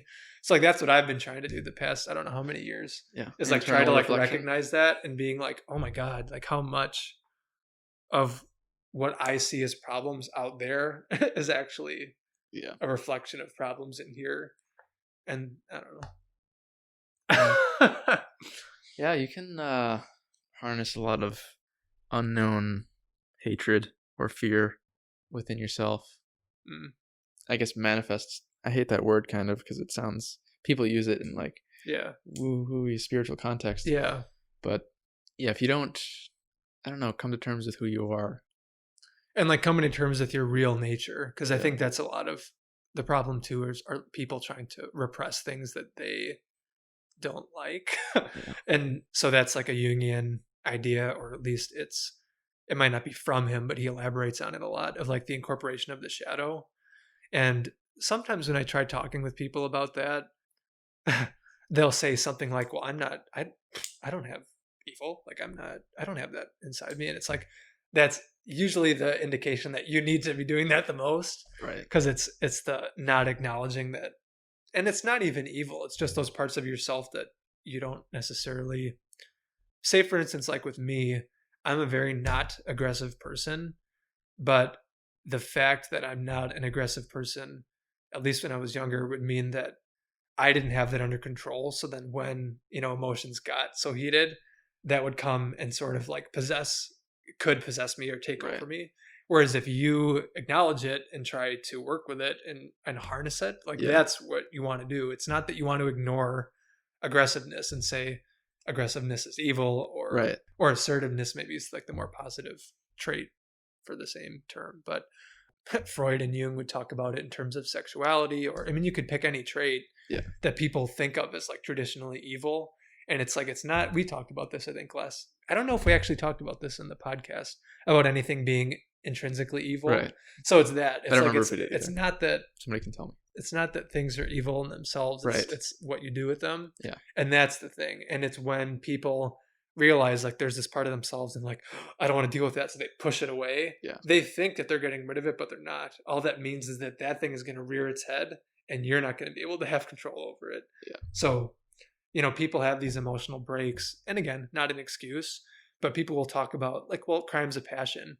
People almost describing it as like they were possessed by something. This is what I think possession was really, is they were overcome by an emotion that they could not control. And it's because I think, when it started bubbling, they were like, no, we're going to put this away. Whereas if they would have like let it come up and, I have my own ideas and my own personal methods of how I deal with that stuff. But well, one that I've just thought of, that I remember seeing somewhere, maybe some documentary or something, but like there are African cultures who, I don't know, on certain occasions, I guess they would have like possession rituals basically, where they have, their shamans come out and just random people come, they like line up in the streets, and then the shamans like have the spirits possess them, and then the people act all crazy. Yeah. And I'm sure it's not that they're actually possessed by spirits, but the fact that this is their opportunity to just let loose. It's the catharsis. Yeah. Yeah. Which is why I'm glad you brought up like the shamanism. Like I'm fascinated with that side of human, like the collective human culture. Because it seems like from what I've read that a lot like separate cultures around the world have all had that kind of figure. Right. And it wouldn't surprise me if that's why. And again, people can attribute it to being, the woo or the spiritual, whatever. And fine, whatever. But I think it's at least that. Yeah. It's at least the opportunity for humans to, so bringing it back to the civilization, we're all living together. We're all getting along. But in the process of that, we're having to like deny parts of ourselves. Yeah. And the rituals of that could allow people to, it gave them the opportunity to a healthy way to express get it out of their system. Yeah. And that is another way of why I can understand the primitive act of like ritual sacrifice. Still awful by modern terms, but it's like, is that what humans had to do before they could, or some humans could figure out like, oh, like this is just something that we can act out. We don't actually have to like kill a virgin. We can just, and that's why I think, oh God, being human is so interesting, because it's like we have those urges in us to be violent or to be whatever. And it's like we said about not anything being intrinsically evil. It's like, I don't think the capacity to be violent is inherently bad. It doesn't mean that you should be violent, and it doesn't mean you should use it. But, again, it's maybe to have that capacity, but under your control. Right. So that way, if a Hitler happens, like you can use you know what I mean? Like you can use the things that are supposedly evil to, I don't know, try to do good, but you can get dangerous there because a lot of that can be relative. But anyway. Yeah, no, this is, I think, one of my main beefs with Christianity, I guess. People like to think that religions are inherently more, like there's a wisdom there, or some like old traditions that are valuable to us, that if we forsake religion, we, lose something. Mm-hmm. And I think that might be the case sometimes, positive rituals. But in the case of Christianity, and like its puritanical roots, I think it's actually the complete opposite. Like I think stoning adulterers and right. like There's that. this enormous sexual repression Mm. that exists in the Christian tradition. Sure. That is the complete opposite of Weiss. Mm-hmm. And everything that you would look toward in, you know, like these African, like shamanistic possession ceremonies, you have like the opposite of that with Christianity. You have denial of basic human urges. Yeah. Like, and that's where I think a modern understanding of it, or a modern like transformation of it, could be useful in terms of instead of repression, right. like a subordination, which is why like thinking about the history of gods or how God evolved over the ages, like it made sense to me that, you know, primitive people saw deities like in nature, like in the trees and the rivers. And then like say people like ancient Grecians came along and then started personifying their own aspects of their personalities, like anger and lust. Yeah. And then where I think Christianity was useful in some sense, I think Nietzsche talks about this, is that it sort of like unified the idea of God as like, there are all these sub deities, but there's one that the people then thought like a separate thing. There's this one that you can subordinate the rest to. Yeah. And this one is supposed to be like the one that you should quote unquote worship. Yeah. And I think if people Zeus could over all the rest, if people could translate that to what we're talking about, I think it's something like we have all these emotions, we have all these sides of ourselves. And it's not that you should suppress or try to destroy or ignore any single one of them. It's that you should try to unify them. Right. Like, and that might metaphorically look like a one God, because it's, you know what I'm saying? Right. Like it's the one in the whole. It's like, it's all the pieces, but there's this superordinate thing that's what you want to focus on, because if you can focus on that, then you can handle all the other ones. I don't know. Yeah. I haven't like put this into words much yet. Like I've been thinking about the ideas for a long time, but yeah, you have all your human urges and instincts and your goals and your values. Yeah. And you have to give thoughts and expression to all of them, but you need to keep them under control through. Mm-hmm. And then in theory, if you sort of could, directional one of them. And then if you could, in theory, do that, you'd be able to win the chess game every time. Something like that. Right. And like that's what humans have been trying to figure out over the course of millennia. But you know, but what's the chessboard and why is it chess? Why is it not some other game? Like who knows? You know, I mean that's like where that's arbitrary. Questions come in, yeah. But with the puritanical Christian thing, I should clarify. I didn't mean to say there's puritanical roots of Christianity itself. I mean American Christianity, like the settlers coming in from Europe to America in 1600s or whatever. Like you've got currently like lots of people wanting to ban and outlaw or like get rid of entirely like the porn industry. And I think that's the complete opposite wrong move. Like you're just trying to suppress it further. Right. Like you see right now in countries with the highest sexual oppression, such as America and also Middle Eastern like countries. And, that porn viewage is the highest. Viewage. Yeah. That's the highest in those countries. And to tie this way back to the beginning of the conversation with drunk driving, I think it's the same thing. Like the way to get rid of, or to not get rid of, to fix a problem. To like understand something is not to try to squash it. Yeah, is not to ignore it. You know, again, I don't know enough about history, but I'm sure that there are probably historical reasons and maybe even biological ones like that would help shed light on why that was the attitude taken by the time.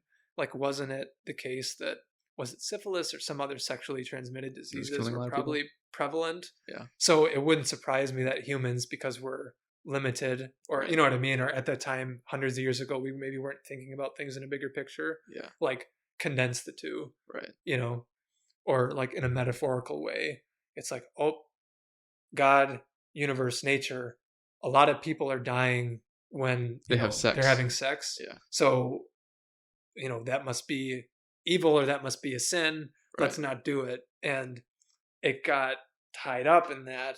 Yeah. Whereas now maybe we can do like a proverbial post-mortem and like try to untangle some of that. It's like, look, like I get why that happen, but can maybe we see why that isn't the right approach, right? Or especially not the right approach now. And had we, I mean, this is always the case, but if we knew then what we knew now, like would we have been able to explain to the Puritans, like, actually your instincts are right. Like you've got to be careful when it comes to sex. Yeah. But it's not because your other instincts of wanting to fuck everything you see, those are also right. Yeah. Just being more. So you gotta like balance the two. And actually that's where civilization comes in too, because I mean, again, I know kind of a lot of things very peripherally, but nothing very. Yeah, it's a breadth of knowledge rather than a depth of knowledge. I have the same issue. Yeah, where it's like, the argument has been made like that's why the nuclear family is so prized, and I mean, I'm sure there are criticisms of that. Maybe they're valid, but of, like, would a society function well if man could just procreate with any woman that walked by? You know what I mean? Like, yeah. Is it helpful that, a man does choose one woman and have one, a family with just one? And again, that gets tied up with religious values and the stories that we tell. Yeah. So it's like just trying to make sense of all that. Doesn't mean that it's right or wrong. It's just like, why did that happen the way that it did? Yeah. Okay. Yeah. This is the way. So I'm totally on board, and I feel this way about a lot of things, with the concept of these differing but both true truths kind of thing. Like, yeah, you've got this instinct of having sex can be dangerous. You've got this instinct of I want to have sex. They both are right. Yeah. You shouldn't squash one in favor of the other. Yeah. Which is like what we see right now. Like you've got half of the country who is sexually repressive and half the country who is like sexually exploitative. Yeah. And neither of them is good. Isn't that weird that the people that are kind of like in between, like, yeah, it's sad that seems to be like the one that people raise their eyebrows at. Right. Like if you're kind of private about it, like, you know what I mean? Yeah. But have a healthy sexual life, but don't. Anyway. Yeah. So yeah, you've got these multiple truths that can be true. So in this way, so as far as like the truth is concerned, I wouldn't call myself a relativist, but in some sense, I think cultural relativism is right in the way that I think what you were just saying with, is there a benefit to the nuclear family, or is there a way that you could have men just have sex with whoever they wanted? I think you could set up a society perfectly healthily in the conditions that it's like a community family, like the whole neighborhood is a family and people just have sex with each other, and there's no really mother-father relationships or brother-sister relationships, just like everyone is just cousins kind of thing. I think you could set cultures up in different ways that are just equally beneficial to humans psychologically, but they'd be completely different. And then I think that doesn't take away from the fact that some things are just like universally true of humans. It'd be interesting to run the experiment. Yeah. Because like anything, I could see pluses and minuses on both ends. Well, yeah, I think that's the thing. Like, I don't think there's quite such thing as the perfect scenario where there's only pluses and no minuses. Yeah. I think it's just, I think there are, so this is actually something that Sam Harris talks about in his book, The Moral Landscape, where you can judge human well-being like objectively. You can judge subjective values objectively. Like you give someone a minute by minute rating of how happy they're feeling. That's data now. So you can do that with all humans on Earth and see how happy everybody is. If happiness is the metric. Sure, if happiness is the metric, or if safety is the metric, or if all of them are the metric, whatever they are. And you can do things to those people to make them more or less happy, satisfied, whatever. And so there are ways that you can decrease humans' well-being, and there are ways that you can increase it. There might be two ways or multiple ways that you end up with the same high. And there might be different ways where you end up with the same low. But the fact remains that there are ways that are bad and there are ways that are good. So I think, or at least the idea that pops into my head for that would kind of strike back to like my libertarian slant of things. Yeah. Because I agree. And then my preference would be, and this might be too naive, but would be to live in a society where people are then free to choose which avenue they want to get to. Because as an individual, I would never want to decide or dictate to someone else what that should look like. Because if you're getting to the same place and you're not harming anyone, but there's where the rubber hits the road, it's like, to me, it shouldn't matter, Yeah. If you want to be with one person forever, great. If you want to have multiple partners or live in a more communal setting like that, great too. Just don't. I would never tell you what's right. Yeah. But I would also ask that you not tell me what is right either. You know what I mean? Like that's why I think like freedom to me personally, and it could be wrong, but is like the paramount value like in a civilization is like the ability to choose and I don't know, explore your own adventure, your own journey. Yeah. But that probably has 1,001 problems, just like anything. But well, with the different cultures having equally positive results, like if you've got one culture that is nuclear family, one culture that is community based, my intuition would be that you would need like everyone in the community to kind of doing the same thing rather than it being a posh of randomness. Yep. That's why I thought, didn't we bring this up? We might have brought this up in conversation once, but I talked about this with one of my coworkers where, put it this way, it's unfortunately not inconceivable that like something like a civil war could happen again here just because of how sharp the divide is getting. Yeah. But my preference to that would be, instead of it getting to be a war, that like America just gets a divorce. Oh yeah. So, it's like we split the country in half, the half that, wants to see things go this way. And this of course is just an idea. And I know that there would be all sorts of logistic problems, but like half of you go over here, half of you go over here. Yeah.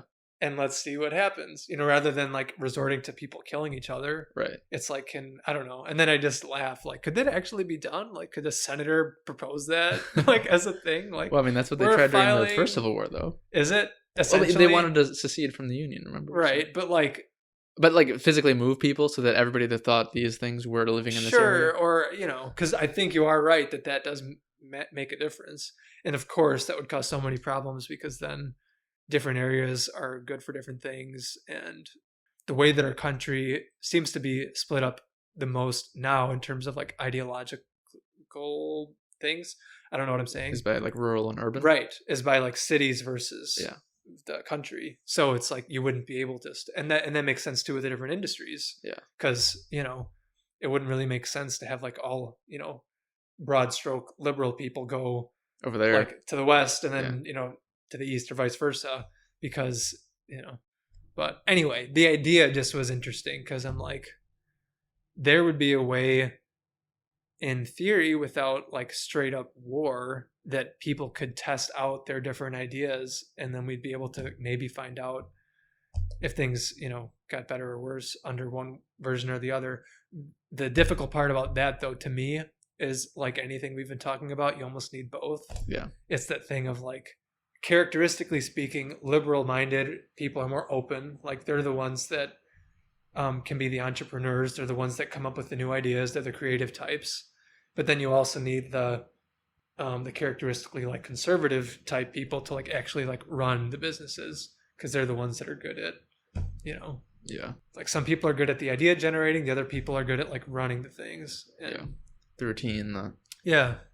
So it's like you do need both. And that's just, I mean, it sounds like the girl from Mean Girls who's like, I just wish we could all bake a cake of rainbows and eat it and be happy. But it's like, I wish that people would kind of come to that realization. Is like, we do need each other. Like, and it's the positive side of diversity that I think gets lost nowadays, is that it's true that it's good to have a diverse population, diverse group of people. Like we should encourage people to have different ideas, different thoughts. It doesn't mean that all different ideas and different thoughts are equally valid necessarily. Yeah. So this thing about rather than having a war, having a split. I keep clicking my pen. It's probably annoying people. Anyway, that's okay. Having a war. Yeah. I've thought about this too.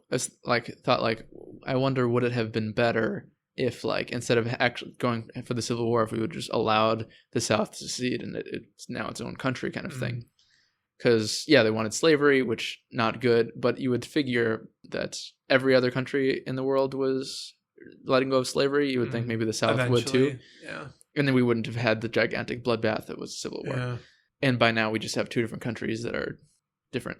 However, I also think, like, there might be a gigantic downside to that. Like, because this way of just letting people split, like just letting people choose the things they want to choose, are there not choices or beliefs or thoughts or values that are just legitimately horrible or bad or worth fighting people to make them not believe. For instance, like, you're just going to let, like we were talking about Hitler before, you're just going to let the Nazis be Nazis. Like, well, especially if in their beliefs it's to get rid of everyone else. Right. So if we have this, say we have a divide in America, I know it's not as simple as this. There's tons of other factors, but say we have a divide between racists and non-racists, for instance, and just divide the countries. Like, is it a good thing to just allow people to have racist beliefs if their racism is this? Well, here's where like the violent, whole even people being multifaceted thing comes in. Right. They're not only racist. Because say like with Nazi Germans, right. From what I gather, you know, the racist ideology, bad. Right. But they were really good at like industry. Oh, yeah. You know what I mean? So it's like, that's why it's so complicated. Yeah, which is why you need the balance, because you need, right. I know exactly. You can't let people dwell on their bad assets. To keep like the checks and balances. Yeah. Or that's how we figure it out. I think Jordan Peterson talked about like that's the whole reason for the polity. It's like it's to help steer the ship. Yeah. And it's, you know, it's like anytime one is getting, you know, more power, more whatever, it's like the other side is there to kind of like keep it in check. Right. And that's not to say that at any given time you might need to like really swing in another direction. But yeah. And I don't know either I would put freedom as my top virtue. I think I would prefer truth. That's a good one. I mean, that's an important one. Because like keep going. Am I just going to allow people to believe that the earth is flat? Or, you know, that 5G causes coronavirus or cancer or whatever it causes, or that healing crystals work? Like, some of these ideas aren't harmful. Some of them are, and some of them lead to like an accumulation of bad ideas. Like conspiracy theories collect like in minds. Like, often you have one person who believes something crazy, they believe multiple crazy things. Sure. Here's why I think so your primary trait or virtue would be truth then. Yeah. But so then what do you do about it then? I mean, do you kill the people that don't? Well, no. I mean, so that's the thing. Yeah, you also have these other values like that prohibit you from killing people. Okay. But that's what I was wondering, because like that's why to me, and again, I could be wrong. It's why freedom maybe it's not, but is at least pretty high at the top of mine. Just because, and again, in my ideal scenario, say for instance, you could like have two separate camps of people who disagree. You would be able to run the experiment and then see which one actually works. Right. Like say for instance, in this case, if it was economically, like if people think that, well, we should do more like socialist ideas, and people are like, no, we need to stick with capitalism. Like you could, in theory, you know, maybe separate that and then see if one was technically more successful. But then even success can be a difficult thing to measure. Yeah. So, that would actually be an interesting experiment. Allow a bunch of flat earthers to run NASA for a year. Right. And see how they do. But right. And that's what I mean. Because then it's like, then they would be free to pursue their ends to what, and again, if they're in their own camp, then they're the only ones that they're potentially benefiting or hurting, hopefully. That would be the idea. But yeah, because I totally agree that the danger with freedom is that you have the freedom to be wrong and stupid and very incorrect. But that risk to me personally is worth more than like the opposite of like compelling people to believe something or to like violently enforce it. Yeah. I mean, I think, that's the thing about the freedom's still high up there, because I wouldn't want to compel people to, to squash their ideas. And then I think that goes back to what we were saying earlier, where that might actually even be counterproductive. Yeah. Because like with a lot of conspiracy theorists, it only reinforces the belief if if they're being told that, Anyway, life is so interesting. Yeah. And then we die. Okay, so about the freedom thing, it's interesting to me that freedom, I mean, I feel like freedom can mean multiple things. Yeah. But it's interesting to me that freedom would be the highest priority if freedom is an illusion. Oh, like free will. if free will doesn't actually exist, isn't that the craziest then what would it even mean for freedom to be your highest value? Yeah. Although I could actually even answer that myself, I suppose, because freedom as the idea doesn't necessarily have to mean literal freedom in your mind. it could just mean, okay. So do you believe in free will? I what's the line I like? There's one. I don't forget if it was Christopher Hitchens that says it. Like, of course I believe in free will, but I have no choice, or something like that. Kind of like that. Like, or put it another way. Good. I have the experience of free will, right? So I feel like I have it. Yeah. But there's the part of my brain that could easily accept the idea that I don't, in the sense that if every detail of my life could be analyzed and understood, my behavior could absolutely be predicted. Yeah. But I have the sensation that I'm making choices that, like, with the words I am saying right now, I could choose to just stop. Yeah. Or stop. Or make a noise. How do again? Like that, it was my choice to do that or not do that. Right. But with every atom in the universe the way it is, maybe I was always going to do that. Yeah. I don't know. Yeah. Or there's one I like too that's freedom is the power to choose your own chains. Yeah. Did you ever watch the second season of Westworld? I watched the first episode with you, but I haven't seen the rest. Oh, okay. There's a line in there from Anthony Hopkins, who's my favorite character in that show. And he says something like, something that is truly free would need to be able to question its fundamental drives. So it's something like that where, maybe you still wouldn't be free, but it's like you would at least have to be able to do that. I don't know, being able to question, like, what am I doing and why? Right. This is like what we were talking about before. This is one area, again, where I feel like intuition is often incorrect, like with free will. Like you have the feeling that you have free will, but I don't think you actually do. So like this sensation I have of how I work isn't how I work. Maybe. But it's so complicated because I think, what the heck's his name? Is it Dan Dennett? Is he the philosopher? Philosopher of mind, yeah. Because I think he talks about this, and I think I agree with him. Maybe I don't feel the same way. I might believe more in free will than he does. I don't know. But well, he's like a compatibilist with free will. Is that where? Because this is what I think I was going to say. Whereas he doesn't think there's free will, but it's better that people think that there is, because otherwise, is that what he thinks? Because that's what I think. Society might collapse, because that is a possibility. Yes, and that is true. Because like, what if we all of a sudden made the proclamation that it was accepted that, well, free will doesn't matter? It seems like responsibility then goes out the door, right? Because people can just write it off and say, and that's not nothing, right? So I don't know what to do with that necessarily. It doesn't mean that it isn't there. Yeah, but I suppose ultimately that's a question of like faith in humanity. Is would the world fall apart if we just everybody accepted that free will was not real? Like, would humans just act recklessly because they don't have to take responsibility for their actions? And would that have been the inevitable consequence of us finding it out? Yeah.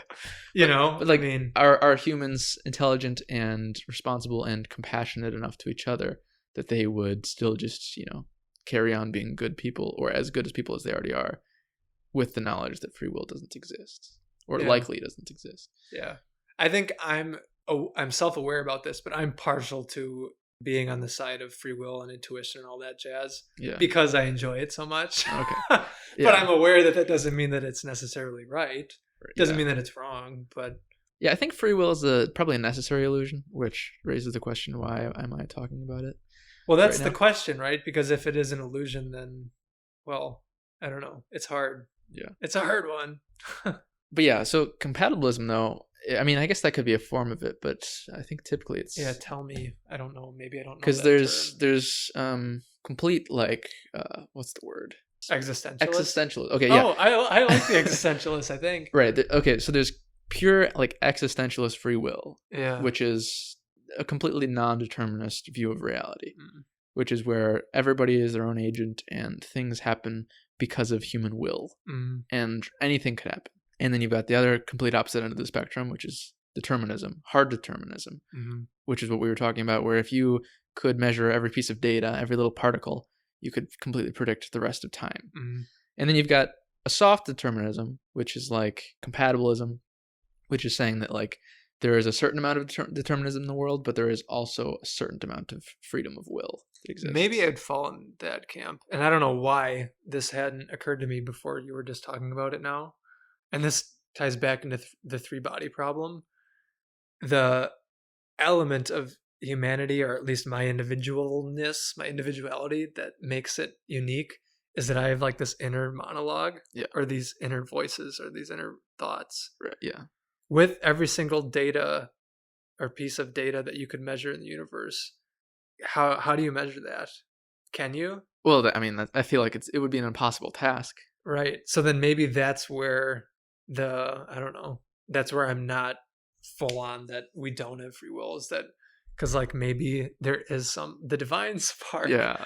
Like there is like something in us that is participatory in the creation of whatever. Right. You know, I don't know though. But that my intuition goes there. And then what I was going to say too, even before that thought, was that just because most everything else I look at seems to fall in this sort of Taoist yin yang thing, is that it's not all one or not all the other, it's somewhere in between. Right. Is that my instinct goes there too, that it's not one all one way or one all the other way, it's that there's some combination. Yeah. So with the free will thing, I guess the method that's often used by people is to just like think of something. Not like anything, just like name your favorite movie. And like, why didn't you think of? Yeah. Like you didn't. I don't know. My favorite movie, Lord of the Rings: Return of the King. Like, why did I think of that movie? Why didn't I think of The Goonies? Why didn't I think of 21 Jump Street? Oh, I know why that movie's not good. But like, I didn't choose to think of what I thought of. The thought just came to me. You know, I didn't create the thought. The thought arised in my consciousness, and I didn't make it so. And there's a whole lot of backlog history of information of what led to this moment of why I like Lord of the Rings in the first place. Like the first time I saw it, what was happening before I saw it, hearing about my brother and cousin talking about it, like wistfully. Yeah, and even to the extent of, it seems like, say, people like you or me, like why are we both predisposed to seeming to like that kind of story more than any other one? Like that isn't necessarily under our control, necessarily. It's not like you choose to like the things you like, right? Which is interesting. Which takes a lot of pressure off, to be honest, about certain things. Yeah, it's like if you eat a new food, you didn't like think like, will I like that? Like, am I going to like this? I mean, you might be asking yourself predictively, but you're not deciding that you like it. You're just like, it's a realization, I guess. Yeah. Or like with Jaime Lannister in Game of Thrones, he's always like, we don't choose whom we love. You know? Oh God, isn't that true in his case? Which, good Lord, honestly, I think raises some sympathy for incest because, well, I mean, yeah, you don't really choose who you love, do you? Yeah. So then there's this idea with free will that if you could go back in time, you know, without knowing, like if you were just completely transported back to the moment before, you could make a different choice. If I was transported to a minute and a half ago, I could think my favorite movie is The Grand Budapest Hotel instead of Lord of the Rings: Return of the King. But could I? Why could I have been able to do that? Would it always have been that way, no matter how many times you reran the experiment? Or, this is why it's so complicated, like, could I have made some like facial gesture that reminded you of the guy in that movie that like would have subconsciously prompted that? So when you were asked the question, but even that wouldn't be under your... That's the thing. Okay, so first off, I guess you could have done that, but if we rewound time to the point of that moment, all of the particles in my brain and in your brain and everywhere else were in the same position. So you wouldn't have made a face. Yeah. Because you didn't. You know, things only happen one way. Yeah. As far as we know. Right. We could be splitting into multiverses every instant, but in this one, that's the way things went. If we rewound time, it's not like there'd be some spasm of the universe that made you smile. Yeah. If I'm just trying to think where I want to take this, because I think I've told you, like, I, at least in large part, enjoy the philosophy of pragmatism. Yeah. So, like, say for instance, humanity was exposed or whatever to the idea that we don't have free will, and that caused everyone to kill themselves. So for some reason, theoretically, and humans weren't around anymore. Potentially what happened to the dwarves. Yeah. We already talked about that. No, well, yeah, it ties in. I mean, so it doesn't necessarily mean that that's not true, that we don't have free will, but you know, like, to what extent was it useful? But then that's presupposing that humans existing was useful. Was quote unquote useful. Yeah, but there's again the truth versus the useful untruth, or whereas so that's where I'm more biased towards the usefulness rather than like objective truth. Right. But that's because I'm a subjective thing. Yeah. Being I'm Brian for the most part. Yeah. Yeah, I don't know. But it's fun to think about. I don't know. When you go to bed at the end of the day, not that this is the only thing that matters, but like, does one make you feel better versus the other? Because it seems like if your primary drive is truth, right, you would technically feel better knowing the truth, even if the truth was awful, like depressing, right? Or no? I mean, I don't know. I don't know, because then if I felt better, then wouldn't my prime directive be happiness? Yeah, I don't know. And the truth is just a means to that end. Yeah. Because I don't know. I mean, I think there are truthful things that, like, things you can learn that don't make you happy. Yeah. But I would still think they're worth knowing. Mm-hmm. I think so. So or it should make you happy that they weren't, that at least you know what I mean? Yeah. And again, this is why like happiness might not be the best way, like the best measure. Yeah. But have we talked about, like, I've been going kind of crazy over trying to like think about like what emotions are. Like, I understand that we can more or less measure them like biologically or chemically. Like when you're feeling one way, you can measure that certain serotonin molecules and things are happening. But the experience of emotions are so weird to me. And this came up a couple weeks ago when we had to put my dog down, because the whole time, like the whole week or whatever preceding before it, and you knew it was going to happen, like I knew it was going to happen, and I wouldn't say it was fine. Like, obviously it was still sad, but I thought, like, in my head, right up until the point that it was happening, I felt like pretty okay with it. It's like we were able to do it at home. It was the best possible thing that could happen for what had to happen or for what could happen. But then once we started, it's like, then the emotions came. Yeah. And it's like, I'm fascinated by that like there's something, I don't know what in humans like causes that. And then, like, the way that I described it, or I was trying to describe it, I think, to my mom, was that it almost felt like, well, one, it was weird because the emotion that I felt wasn't like sadness. It was something else. It was weird, and it wasn't joy or anything, but it was almost just like, it sounds stupid, but it was like the privilege of being present for like a transition or something. Obviously she died, the dog died, but like a gratefulness. It wasn't. See, that's why it's weird to talk about. Like, I'm still trying to find I was looking through the dictionary of obscure sorrows to see if I could find one. I haven't found anything yet, because it wasn't joy. It wasn't like a happiness, but it was, I don't know. You need to create your own word for it. Maybe like a relief. Not a relief though, even. Anyway, regardless of what the emotion was, the experience felt like a black hole was happening, and like I was being like drawn into it, and like that's what produced the emotion, because all the week up to it, after it, the emotion wasn't there. Yeah. But for some reason, like being present, in the moment, seeing that, I am just saying that as like a metaphor, but that's like what it felt like. It was like, oh, we're just like drawn into this energy, and like that's like what you're being like. Is that, I mean, maybe there probably is some scientific explanation for it. I'm thinking of like why people yawn when they see other people yawn. Oh, the mirror neurons. Or why people like can cry when this, you know what I mean? Like maybe, because that could also be it. I mean, my dog wasn't crying, but was it like an empathetic response? Maybe from you. Yeah, which would not be surprising because I'm a sensitive little. So then your relief was reflective of the dog's relief. Maybe that's what it was. Because that'd be interesting. Of just the dog. Because then that would be like you were feeling the feeling that you feel when you die, or like, yeah, maybe that'd be. I mean, that sounds awful, but that'd be kind of cool. Yeah, if that's what that was. I'll have to think about that some more, because I hadn't used that word relief in my thinking of it, but that helped maybe.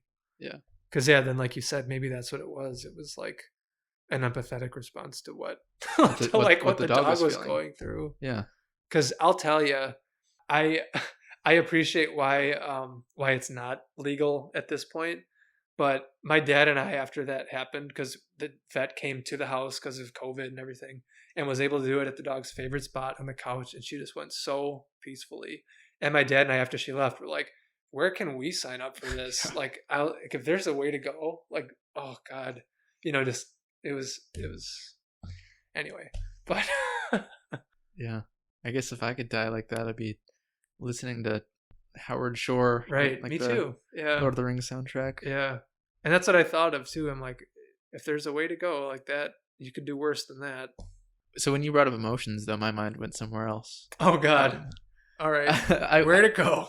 Well, no, so you're talking about the actual experience of having these emotions and where they come from. Yeah. I was thinking of emotions as categories and how language that's an area where we can clearly see, I think, that language fails. Because in like really everything, we try to categorize things so that we can talk about them and make sense of them. Like this is table, that is cup, you know? So we say this is joy, this is sadness. But I think that's a completely wrong way to look at emotions, because I don't think emotions fit into those buckets. I think when you actually experience an emotion, it's unique. You know, like the combination of events and circumstances that are happening right now that led up to that and that you're experiencing, one joy doesn't taste like another joy, you know? So like every single emotion that you've had, I don't think you can broad stroke them as well. Yeah. Because you can have a sadness that feels like a completely different sadness than a different sadness. And we call them sadness, but they're as opposite as joy and sadness. Yeah, that is for sure. I would agree with that. And the INFP personality in me would appreciate that. Yeah. Like seeing all of the different shades and tones. Right. Of, like there's this category of sadness, but then there's like infinite caverns that you can right. And it connects with every other category. It connects with joy, it connects with, you know, everything else. It's this web, not I forgot what I was going to say about that. Yeah, it's I mean, honestly, this is basically exactly what it is. It's more like a neural network of webs, and then it is what it is. It is what it is. Yeah, and then rather than only one point on that being lit up, like you can have any combination of them. Oh, I remembered what I was going to say. I think because it kind of reminds me, or this is what spurred in my head. You know, like theoretically after the Big Bang, how like all of matter was light, like it was all the energy was so hot and like it wasn't separate yet. Yeah, and then it started separating into these things. Where it's like, I don't know why that image popped into my head, where it's like, you know, we see this table, we see my flesh as these like separate things. Right. But if you raise the energy enough, like it all sort of becomes the same. Yeah. So maybe that's not the same thing, but. No, that's the type of thing that I think about a lot, though, of how everything is really the same. Yeah. Because I remember in high school when you brought that up about how you thought the table of elements was just. Oh, yeah, it was just nonsense. It's all just carbon and the different forms of carbon. Yeah, I liked to imagine that aliens would come visit Earth and then go into our science classrooms and look at our table of elements and just cross it all out. Just like, what are you guys doing? What? Yeah. Like, this is all just one thing. Because, I don't know. I mean, talking about pragmatism or things were being good enough, like, obviously our current understanding has gotten us this far. Yeah. So there's something to it somewhere.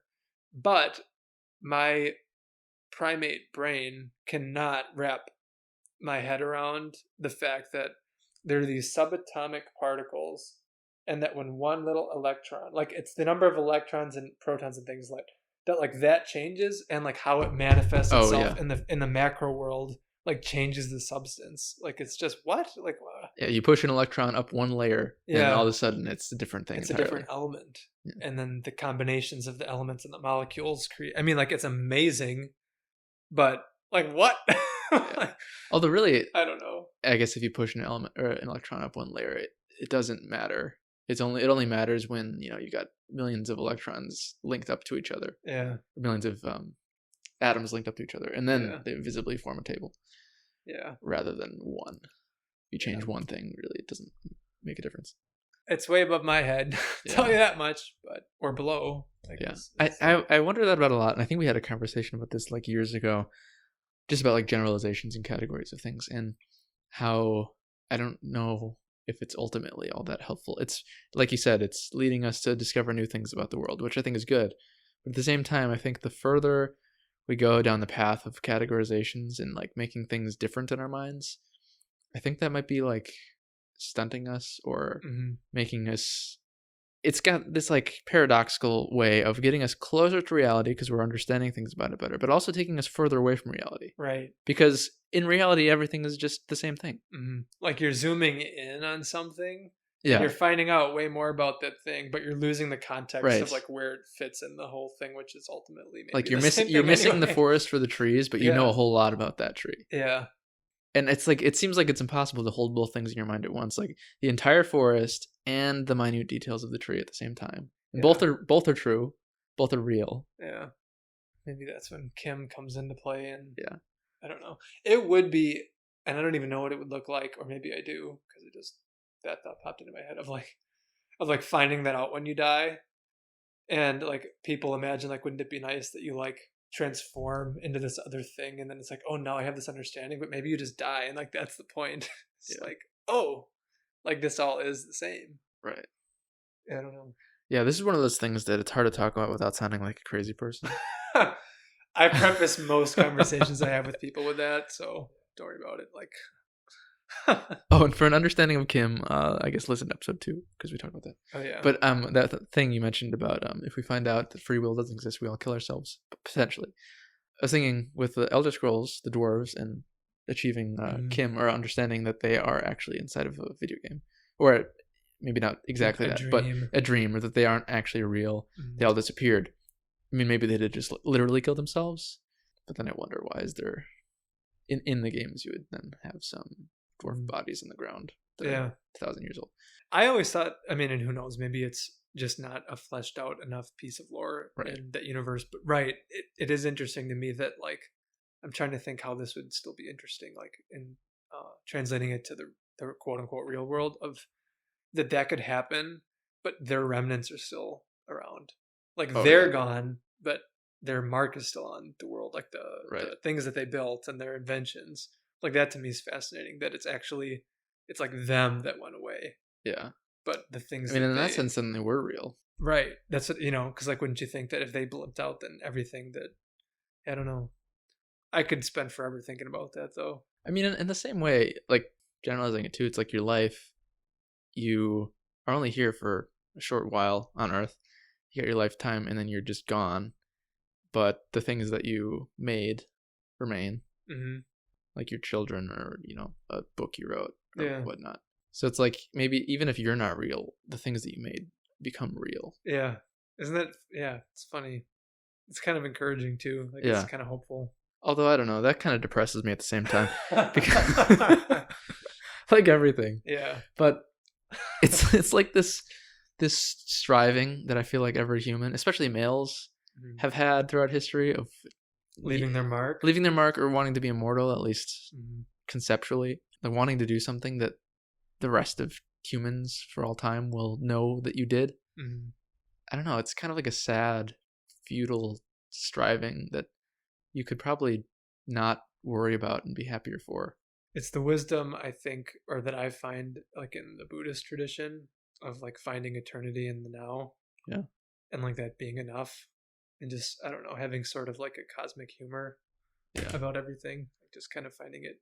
That's kind of the attitude I've settled on. Right. Not being so caught up in the future. 99% of the time is like that. It sounds bad. And obviously, like, I must care because I'm still eating and I still go to work and things. But like there's this underlying feeling of like, this is all just kind of a joke. Like, oh, and like not in a bad way. Yeah. But just like, what is any of this? It's all nuts. And that's like when you said you have to be careful when and with who you have these kinds of conversations with, because you can sound like nuts. Suicidal or nuts. Yeah. Yeah. Because it's like when you start talking to people like, yeah, this isn't even real. Like this is just a dream. People just kind of back away. But the idea that it's a joke, it just seems more like it is an accident of the universe. But what a happy one for me. Yeah. And maybe that's where the free will comes in. It's like it's in deciding whether it's a comedy or a tragedy. Yeah. Yeah. You have the choice on how you think about it. How you view it. Yeah. Well, I think I've made mine. And that's not to say that life does not have its moments where it just kicks you right in the balls. Right. I mean, like, life is full of tragedy, no doubt. But I don't know. It's like, who gets the last laugh, or like, what's the overall theme? And to me, I think I seem to function better, assuming that it's a comedy. Yeah. Oh yeah. One more thing I wanted to say about the free will topic, though, because you had said that what if you smiled in a certain way that made me think of a Grand Budapest Hotel character, and then you said, oh wait, that's not even within my control. And that's the thing, is like, if we have a determinist model of the universe, it's not really my choices, because everything was going to happen a certain way no matter what. And if there's randomness in the universe, that's also not my choice. I don't choose randomness. You know, even if there's randomness happening in my own brain that makes my thoughts a certain way that nobody could predict, no matter how much information you gather, I didn't choose that. Isn't it weird, though, because I'm going to be reaching the limits of my intellectual capacity and language here, but I meant to bring this up earlier, so I'm glad it came up again. But that the more I think about it, the more something like chaos or randomness doesn't even seem possible to me. Like, the only thing that... I'm going to run into my brain's wall here. Like, in theory, if like a phenomena occurs, or a phenomenon, like, wouldn't you be able to figure out like where it happened or how it, you know what I mean? Like, even if we might not understand it, like in principle, isn't there a way to understand it? Isn't it like chaos theory? I think, I don't know enough about math, but like, it's trying to find the patterns even in the chaos. Like, it appears as chaos to us because we don't have all the information. Yeah. You know, but there are patterns in there. Like, in one of Jung's quotes, like, in all chaos there is a secret cosmos or something. Like, in all order or in all disorder there's order. Yeah. There's definitely the way that's randomness or chaos. We only label it that because we don't understand. Like, we can't predict it very well because we don't have enough information. But in actuality, it's not random. Yeah. Like, if you roll the dice, from our perspective, it's got a 1 in 6 chance of landing on any face. But really, it's got a 100% chance of landing on the face that it lands on. But if you knew, what angle the die was at in your hand, the force that you threw it, the texture of the table, like, if you could know all of that, like, there is only one way it'll happen. Yeah. Or maybe not. Maybe not. I don't know. There's also multiverse theory, which, would be completely opposite. There's another situation where I understand the words of the sentences that people use when they're talking about it, but when my brain tries to like picture what it's it kind means, of unimaginable. I'm like, another thing that I was just talking to my mom about the other day, because it's snowing outside. Is it true that every snowflake is different? I think that's kind of the thing that you can't really actually test that. Yeah. But I think maybe, like, in theory, to the extent that we have tested it, yes. Because there's another thing where as I just start doing some of the computation in my head, how many different I can, and my head just fries. Yeah. Because like looking, you know what I mean? Like, every single snowflake ever that's ever fallen ever. I think even if you counted every single snowflake that's ever fallen, it would still be less than the possible moves at the beginning of a chess game. Yeah. Isn't that nuts? So whatever that chess game analogy was, it's certainly less easy to imagine. And no wonder that we've gone so, I don't want to say wrong. No wonder that we've explored so many different options in terms of religions and myths. Because if that's true, that if we're continuing with the metaphor that the stories that we're creating are to try to get ourselves like the ideal chess strategy. Yeah. No wonder we've gone, it's taking so many different iterations. Yeah. So I give humans kind of credit because that is a complicated thing to figure out. Yeah. I also like that quote that's something like, what is it? There's more like stars in the universe than there are grains of sand on Earth, but there's more atoms in that one grain of sand than there are stars in the universe. So it's like, what? People much smarter than me have done the calculations and I take their word for it, but holy cow. Yeah. And here we are in this sort of middle world. Well, it's only middle because we're here. I know. It wouldn't be middle if we were ants. Yeah. If we were ants, then the world we live in would be huge world. Yeah. And then ant world would be middle world. Where's... Oh, did I just see the other day? Like, there's no such thing as middle. Yeah. Middle is... Well, it's like we talked about last time. Everything's fractal. Like, it's all... Yeah. It goes upward and downward forever. It's just relative. So you're middle to the extent that what you're measuring, there's something higher and lower, but there's always... Yeah. There's always going to be something higher and lower. Yeah. Well, theoretically. Yeah. Do you ever worry that as we go on in the future and we get more advanced, that we will optimize the fun out of life, such as what happens in video games? For instance, if you... Like, everything will be so worked out that we know the best path in the chess game, Yeah. And then what illusion of free will we had no longer exists at all, because every moment you know exactly what the best thing to do is to get the result that you want. That would produce a scenario where I think I potentially would commit suicide. Right. So that goes back to the idea of choosing a comedy or tragedy. Yeah. As long as conditions exist where I can still view this as a comedy, it seems worth perpetuating. So maybe that would be really sad though. Because so this happens in like a lot of. That brings up an important thing though. That like an element of fun and like joy is necessary. Because if that wasn't there, then what are we even doing? Yeah, really fun is the reason to live. Yeah, like the promise or the hope for something like new and exciting. Yeah, because is that what fun really is at the end of the day? Is like the element of like randomness. Yeah, or surprise. Or yeah, that's interesting. But that happens in a lot of video games. Like if you've got video game designers working on something, they can only create something so complex. Mm-hmm. And obviously they can't create something as complex as life. So it's a distillation of what life actually is. It's a simplification. Yeah.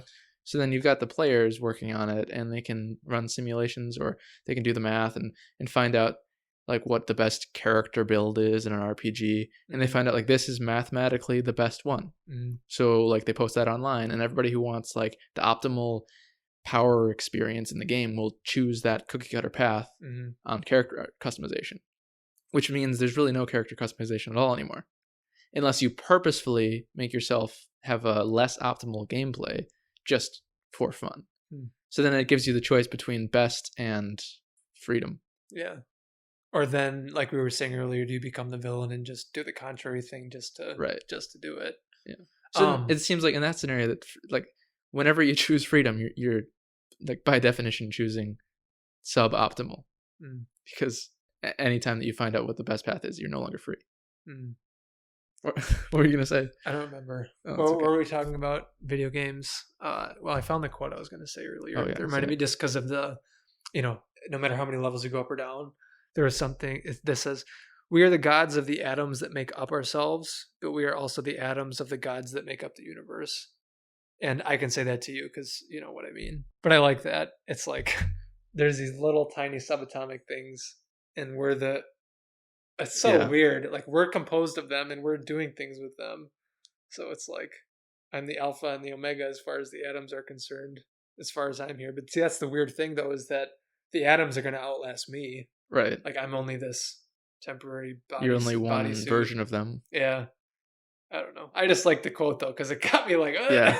Like, it's got the right things a quote had. Like it's got that the rhythm and the repetition to it.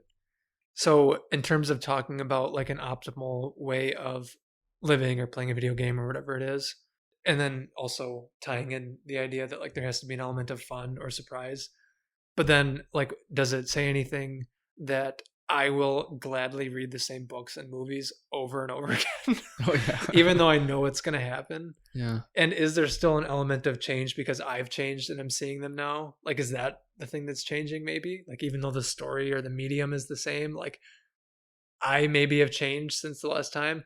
Or is it that like the observer is, for whatever reason, finding something so entertaining, enthralling, meaningful about it that it's okay to keep coming back to it?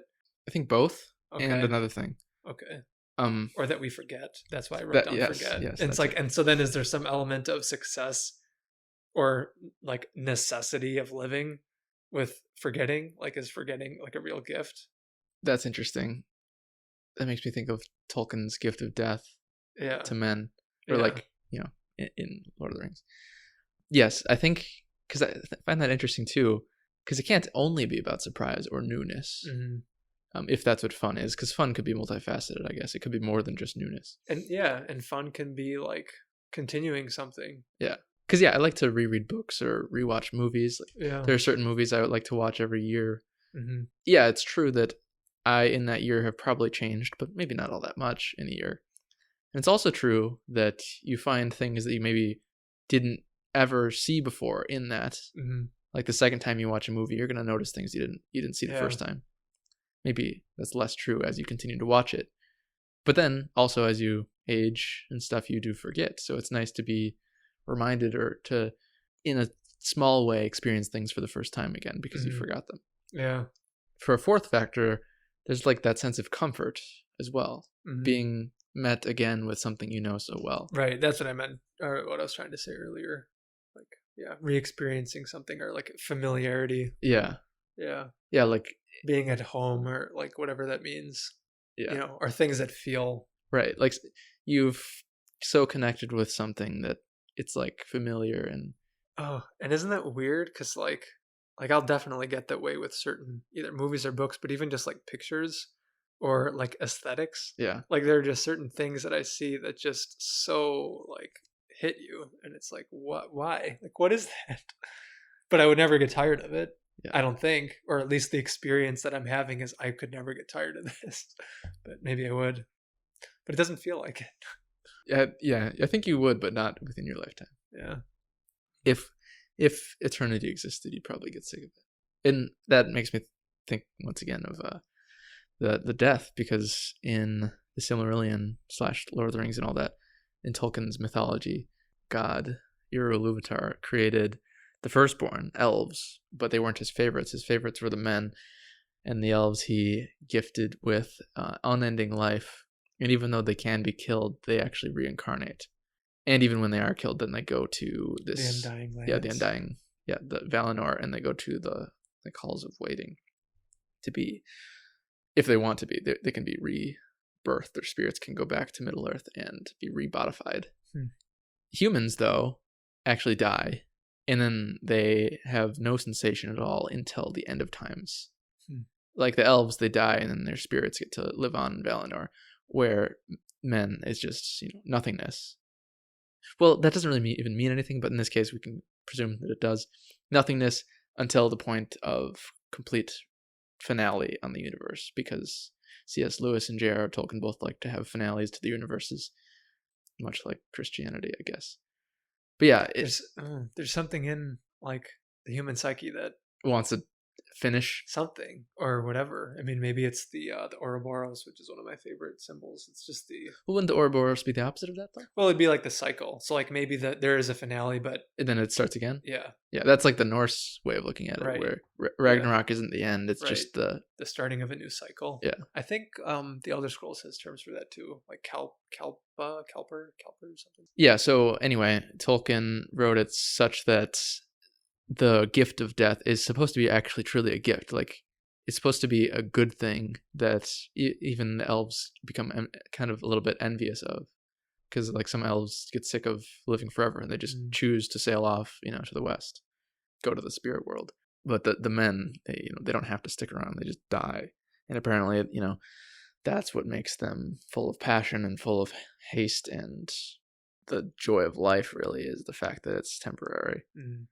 That I feel like kind of goes hand in hand with the forgetting thing. Is like this temporariness of both your thoughts and your experiences and your whole life that gives like some sort of extra weight to them. The fact that you can't perfectly hold on to every memory that you've ever had, and you have to kind of relive them or seek them out again, or they fade, maybe makes them better. Because, I mean, if you had no such thing as forgetting at all, and you had like perfect memory, why would you want to do an experience a second time if you could just relive it in your head? Pull it up. Yeah. I suppose I've answered it myself, is that unless the memory also included sensory stuff, because if you could remember, that one time that you skied down a mountain, but you can't actually feel like the air on your face and the snow beneath your feet, then you probably want to do it again to get the sensory satisfaction. Or like we said earlier, the familiarity aspect. Yeah. Like there's something comforting or something rewarding about just like fellowship with something. Yeah. Even if it's not new. Kind of like why theoretically people enjoy seeing their family and friends. It's like, I've seen you 1,000 times, but yeah, it's nice to see you again. Yeah, so I don't know, maybe forgetting isn't a necessary aspect to fulfillment, but it may be part of it. Yeah, it could be part of it. It's interesting to think about nonetheless.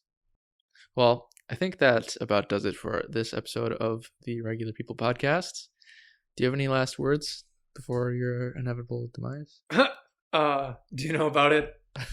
that it's coming? That it's sooner than I am thinking? I'd wager a bet. No, but if we have another conversation, I have more questions.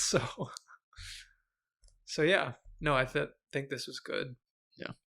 Here's to 2021. Oh yeah, it is now. It is the first day of 2021 that we're recording this. Yeah. So Happy New Year. So yeah, one last thing I wanted to say is if you enjoy this podcast, it would be helpful and be great if you felt like supporting it in any way. You can, if you want, become a supporter of it at anchor.fm/The Regular People Podcast. Perhaps you're listening there, or I believe if you're listening anywhere else, you can get redirected to that location. If you're listening on Apple Podcasts, if you feel like giving it a 5-star ranking, leaving a written review, anything like that, if you get anything out of this podcast, that would be great. Thank you for listening. Thanks for joining me, Brian. Oh, you're welcome. Thanks for talking.